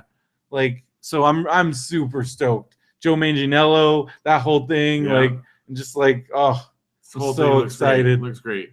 So excited. And he looks like with the makeup on. Different. Like, oh, anyway, so Love, really funny. The first episode was good, but it gets even better. Like, once they actually because the first episode is like them in their separate relationships that are going bad. Right. And then like at the end of the first episode is how they meet. Okay. And it's just Gillian Jacobs is so, she's hilarious. Yeah. And then there's lots of good like cameos and other things. Like I already told you, Dave Gruber Allen and the guy who plays, so it's Mr. Rosso and Mr. Kachevsky from Freaks and Geeks, and they're roommates in the apartment complex that he lives at. So cool. And they're on the show like a bunch. And then like I forgot her real name, Cheryl. She's in Knocked Up, like the weird girl. And then she's in This Is 40. Leslie Mann's like the one that was stealing everything. Yeah. Like that girl. Okay. And she's really funny. Like, Apatow's using all his people. He's got his crew. So it's just been so good, and it's really funny, and it's just the way it portrays, again, like realistic portrayals of like just all the like dating and just stupid stuff with relationships, and it doesn't pull any punches, and I really like it. And that's another thing that Derek's been, we've been so off. Yeah, he's been out of like sync, a negative like bent lately. Turned bad. Maybe Harry Potter Land will make him feel better. Maybe so, because he's been like living there now. It does look cool. Yeah, I told Patrick. Patrick like freaked out. And Patrick had just been there. He wants to go again. All right, what do we got next here? Yeah, you falling asleep. I am. Well, I already talked. I guess that was Soda Files. I talked about the Roddy Piper soda. Roddy Piper soda was good. And Cheerwine Kickapoo Joey is always good. But these Rocket Fizz sodas, I think they have a website, and I think you can order them. And I know you can get the Roddy Piper one at other places, but they are the ones that make it. That's cool. And so I guess that was a Soda Files. There hasn't been any new Doritos for a long time. Yeah, there really hasn't. What's going on? I don't know. Is Doritos stagnating? They're done with introducing new stuff. They're focusing. It's all those dumb Lays. Yeah. So many new. Why are they getting all the new Lays? And why don't they do that with Doritos? I know, because that's like what everyone fans wants. Pick the flavors. The Lays ones are gross. They've done some really weird ones. And some of them like all taste the same. Yeah, and they do a lot with that fake biscuits bacon and gravy flavor, though. And I thought the biscuits and gravy one was pretty good. Yeah. The sriracha one. Sriracha is good, but I'd rather have a sriracha Dorito. Why isn't there a sriracha Dorito? I don't know. There was a Tapatio, maybe because of the Tapatio like a deal. I don't know, because I love the Tapatio Doritos are gone. I feel like I see them every once in a while. Oh yeah, maybe not. Though. I haven't seen them in a long time. Maybe I think I've. Well, oh, we gotta work on that. So I've been playing a ton of Fallout 4. I've got to order so they announced DLCs starting to come out soon. And they announced, so there's going to be there was the initial 3 expansion packs, which they had already said. And then they said they're going to do more. So they're actually, as of March 1st, the price of the season pass is going to go up because they're doing so much more DLC. But if you get it before March 1st, you can still pay the $30 price and get everything. So I've got to get that once I get paid before March 1st so I can get it all. And they're going to be more because my favorite missions, there's like a detective and then you work some of the detective stories, but there's only like 2 detective missions. But the big expansion where it's like a new world, like a new part of the map and like new missions, it's all going to be a detective case. Nice. So I'm very excited about that. And then there's stuff they haven't even announced yet. So that's all going to start happening. I'm at level 55. I'm working on getting all the bobbleheads, but it's a lot of work. And I'm at like 89% of the trophies. Getting there. It's going to be a lot of work to get to 100% because even using help, like I'm having a hard time finding all the bobbleheads. It's a big task. I did find a bunch though. Like I've been going around doing a lot of exploring and finding, like if you find a big new building that I haven't been in yet, usually there's either a magazine or a bobblehead in there. but there isn't an achievement I found out for the magazines, and I do have almost all the magazines. But yeah, Pokemon Picross. Yeah, did you ever solve that big one? I don't have. I need a Pokemon that can help me with a big one. You don't have to. I'm not good at it. The big ones are tough. I gave up, but I am going back and working on some of the unlocking the missions yeah. so I can get more Picross so I can unlock more things. So I'm working on that, doing that. It's cool. And yeah, so I'm still pretty addicted to that game. It's pretty great. Yeah, I've been playing a lot of that and Pokemon Shuffle, as always. Still almost done with Professor Layton and the Miracle Mask. I'm almost done with the story, and I've already gone through and all the extra download ones. I've beat all. I mean, I've solved all the puzzles, so that's the last thing I have. Josh also went off on you for Animal Crossing. Yeah, he did. I still think he's wrong. He hasn't actually played it. He just saw a video of it.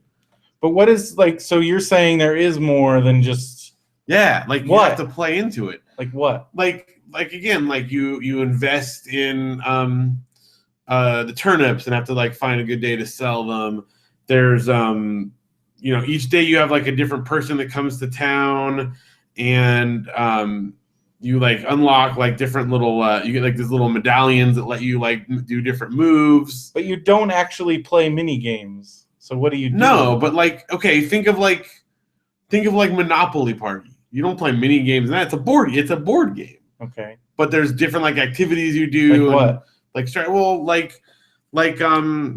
the turnips. Well, like the turnips is a good example of like trying to make money, because you're trying to get money and the bells, and then you have to get these stamps. So you go to like the different corners and you have to earn stamps to fill up your stamp board, and that gives you extra bells. I feel like playing this by myself might not be. It might not be, and like I said, I'm not sure it'll be the best alone. But it's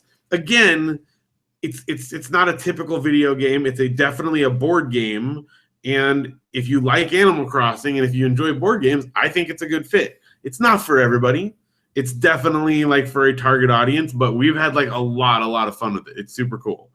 So, and it's definitely not the kind of thing where you'd watch a video and go, oh, I've got to play this. Much like I would say that for Animal Crossing. Mm-hmm. I don't think it's fun watching someone else play Animal Crossing. I'm not that big on watching anybody play. Yeah. I still don't quite get that. I don't either. But there's at least some that like there's action or something to see. Animal Crossing is not that game. And this board game is very much, it's not fun to watch other people play a board game, but it's fun to play. If you like board games and you like Animal Crossing, I think people will like it. And I think the people that do like it are going to love it. And the people that don't will have no interest in it. And Josh is definitely one of the don'ts. That's okay. That's fine. It's fun though. I like it. Like it a lot. The kids like it. The kids have been playing Animal Crossing on their respective DSs. Yeah, when we were at Long Beach, Janelle called to ask if it was okay for Luke to play New Leaf. Did he start playing it? Oh, he's all over it. Well, and what got him hooked on it is he heard like that you could get Zelda items in it, and so he's been like trying to collect all the Nintendo stuff. Audrey's been doing the design one still, whatever that one's called, and so there's been a lot of Animal Crossing around the house lately. Cool. So yeah, that's exciting. But you know what time it is? What time is it? It's time. It's time. It's time. It's Marmaduke time. I feel like, again, we've gone to a very dark place. Interesting. Oh, I already just glancing at that. I think.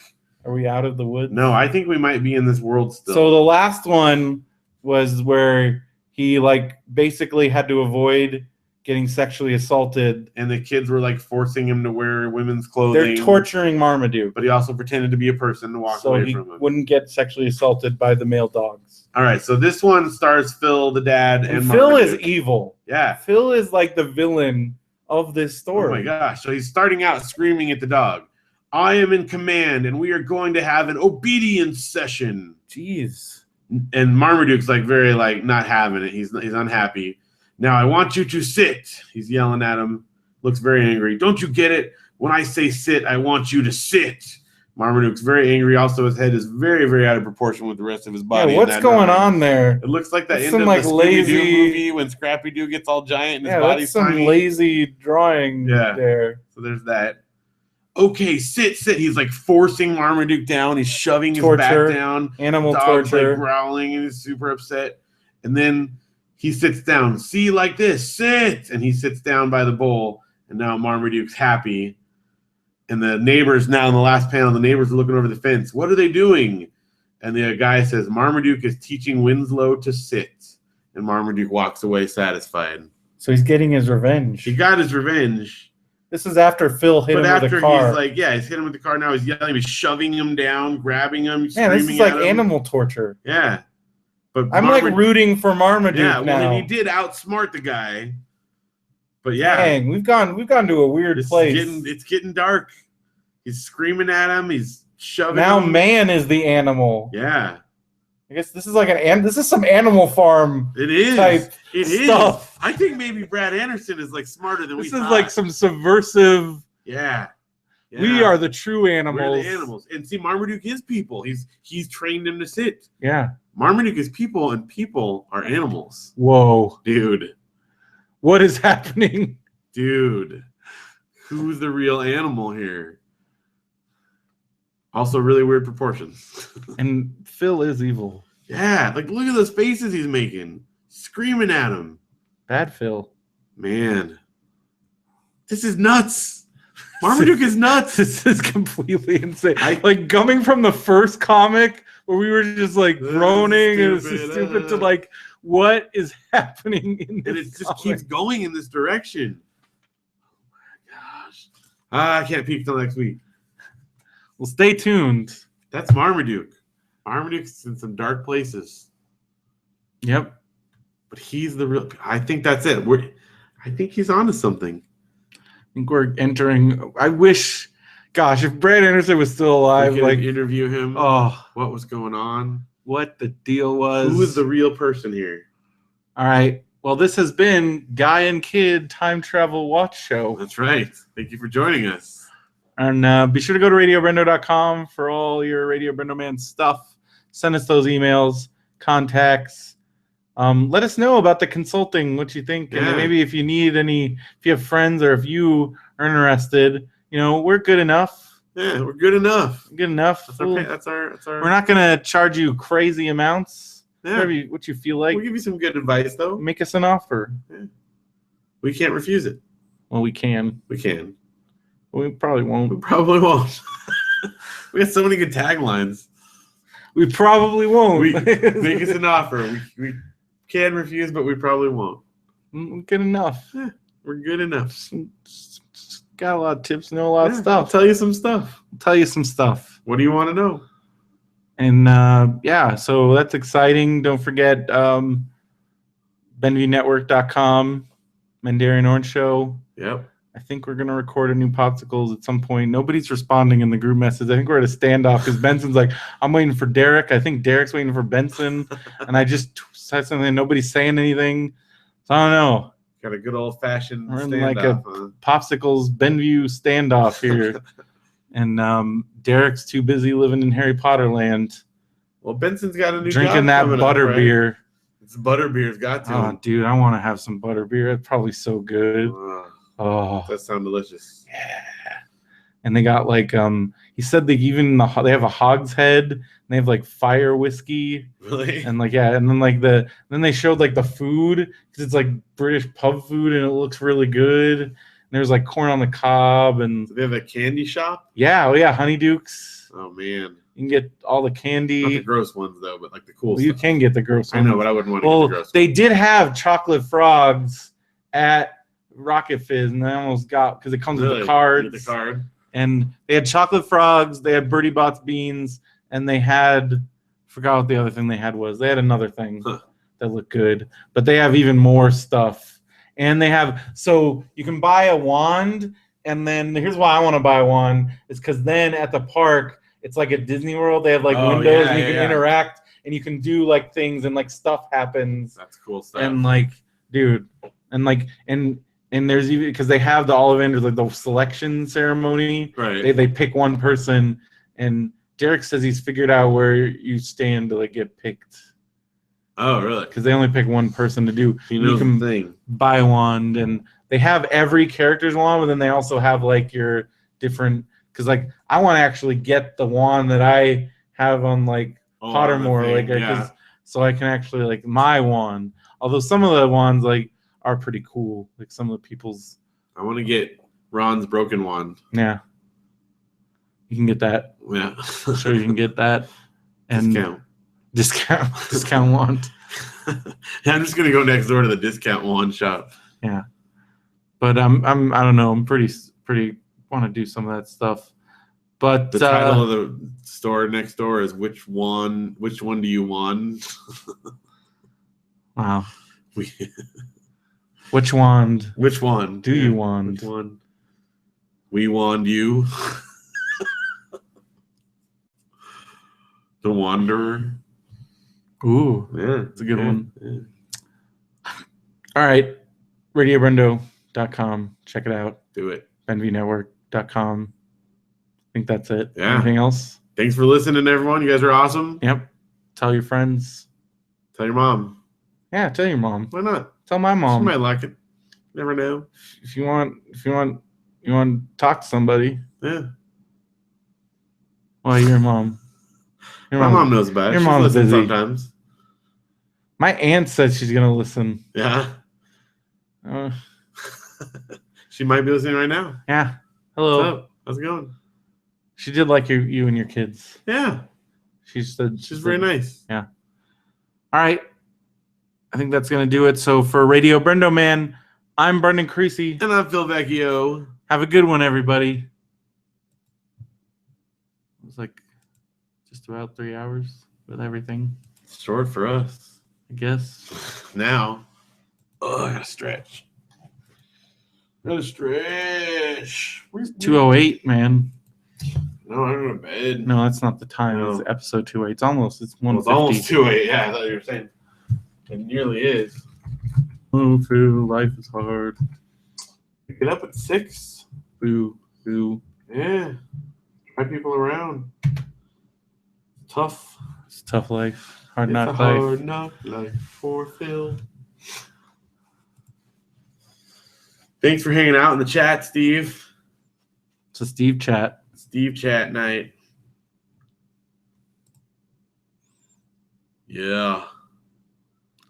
So tired. It was a good con this weekend. Oh, so they found somebody, there's a video Dinosaur Dracula posted, and somebody got their hands on what they think is not a prototype. I guess it's just a test ecto cooler because it was a white box. Okay. But it said and they had old ecto cooler and new, and it's exactly the same. That's good. Or is it like a new? Or is it bad because it tastes like old ecto cooler? Well, it's orange tangerine juice, but like it's real. It's happening. Oh, dude, dude, Steve, come on. When the Here Comes the Money song came on, like we were all freaking out. I mean, come on, that was great. I'm just curious what a 40-plus-year-old. I mean, how old is Shane McMahon? Like, so let's see, Shane McMahon.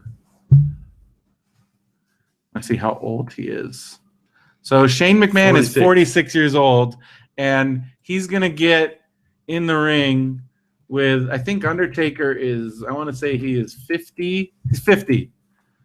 So a 46-year-old man and a 50-year-old man are gonna wrestle each other in the cell, and I just don't know if Shane is gonna take the risks. See, you gotta watch just real quick, Phil, just real quick. All right. What? Anyone else that wasn't wrestling fans would be like, he's too old, but everybody is freaking out.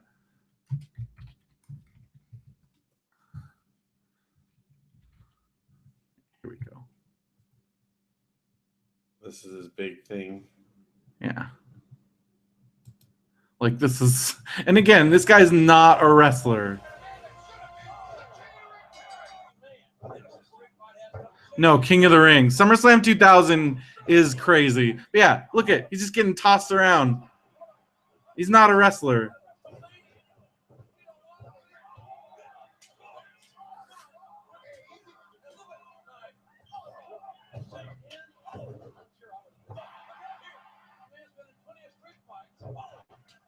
Okay, I want to fast forward.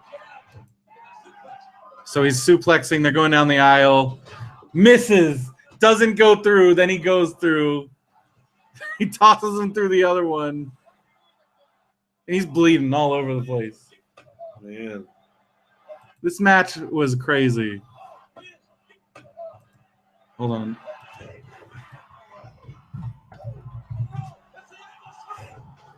Some people thought it was going to be Angle, but I think he's doing one more thing for MMA, and then, like, he's done.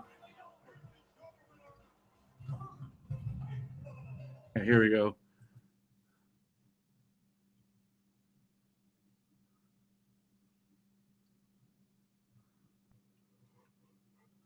We're still on YouTube. Don't forget to go off YouTube. Yeah, we're fine.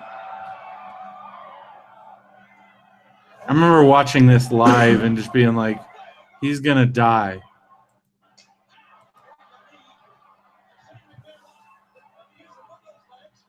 But this was like 20 years ago. Yeah.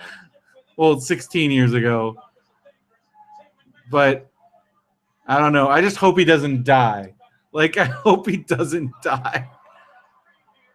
And this is like, he doesn't have to do this. They're rich. They're filthy rich. And like this. Whoa. It's crazy. You don't have to do that.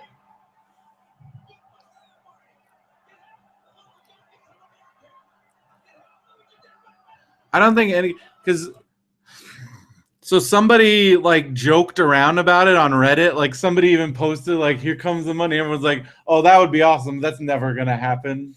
Like, because like it's just he Did. like they kind of like Stephanie McMahon and Triple H kind of ousted, like, because Shane at one point everyone assumed he was gonna take over the company for Vince, but then Stephanie married Triple H, and then they kind of took power. So I think Shane kind of saw the writing on the wall, and he like went off, did his own thing, and left the company. And that was like years ago. Now he's back. Now he's back in time for WrestleMania, and I'm gonna be there. Sweet. I'm excited. I think it's gonna be exciting. And they gave something for all the people that were, again, I think foolishly. I'm not saying it's wrong for them to be upset. I just don't know what they were expecting with Reigns, like, because this is like an ongoing thing, and they need a big number one guy. And I think in the long run, that's what they're doing. But yeah, so that's wrestling talk, I guess. You got your Decepticon shirt? Are you a Decepticon, Phil? I got a Decepticon shirt. Look at that. Do you have an Autobot shirt? Nope. Dude, so you're evil. Guess so. You're bad. Yeah. Bad guy. That's the one they had in my size. That's a little more of the limiting factor there. Kohl's? Probably. Target? It's kind of an old one, but it was one of those, yeah. I don't remember anymore. All right. Well, Steve, we'll see you later. Thank you. Yeah, thanks for hanging out. Thanks, YouTube. We'll see you guys next week.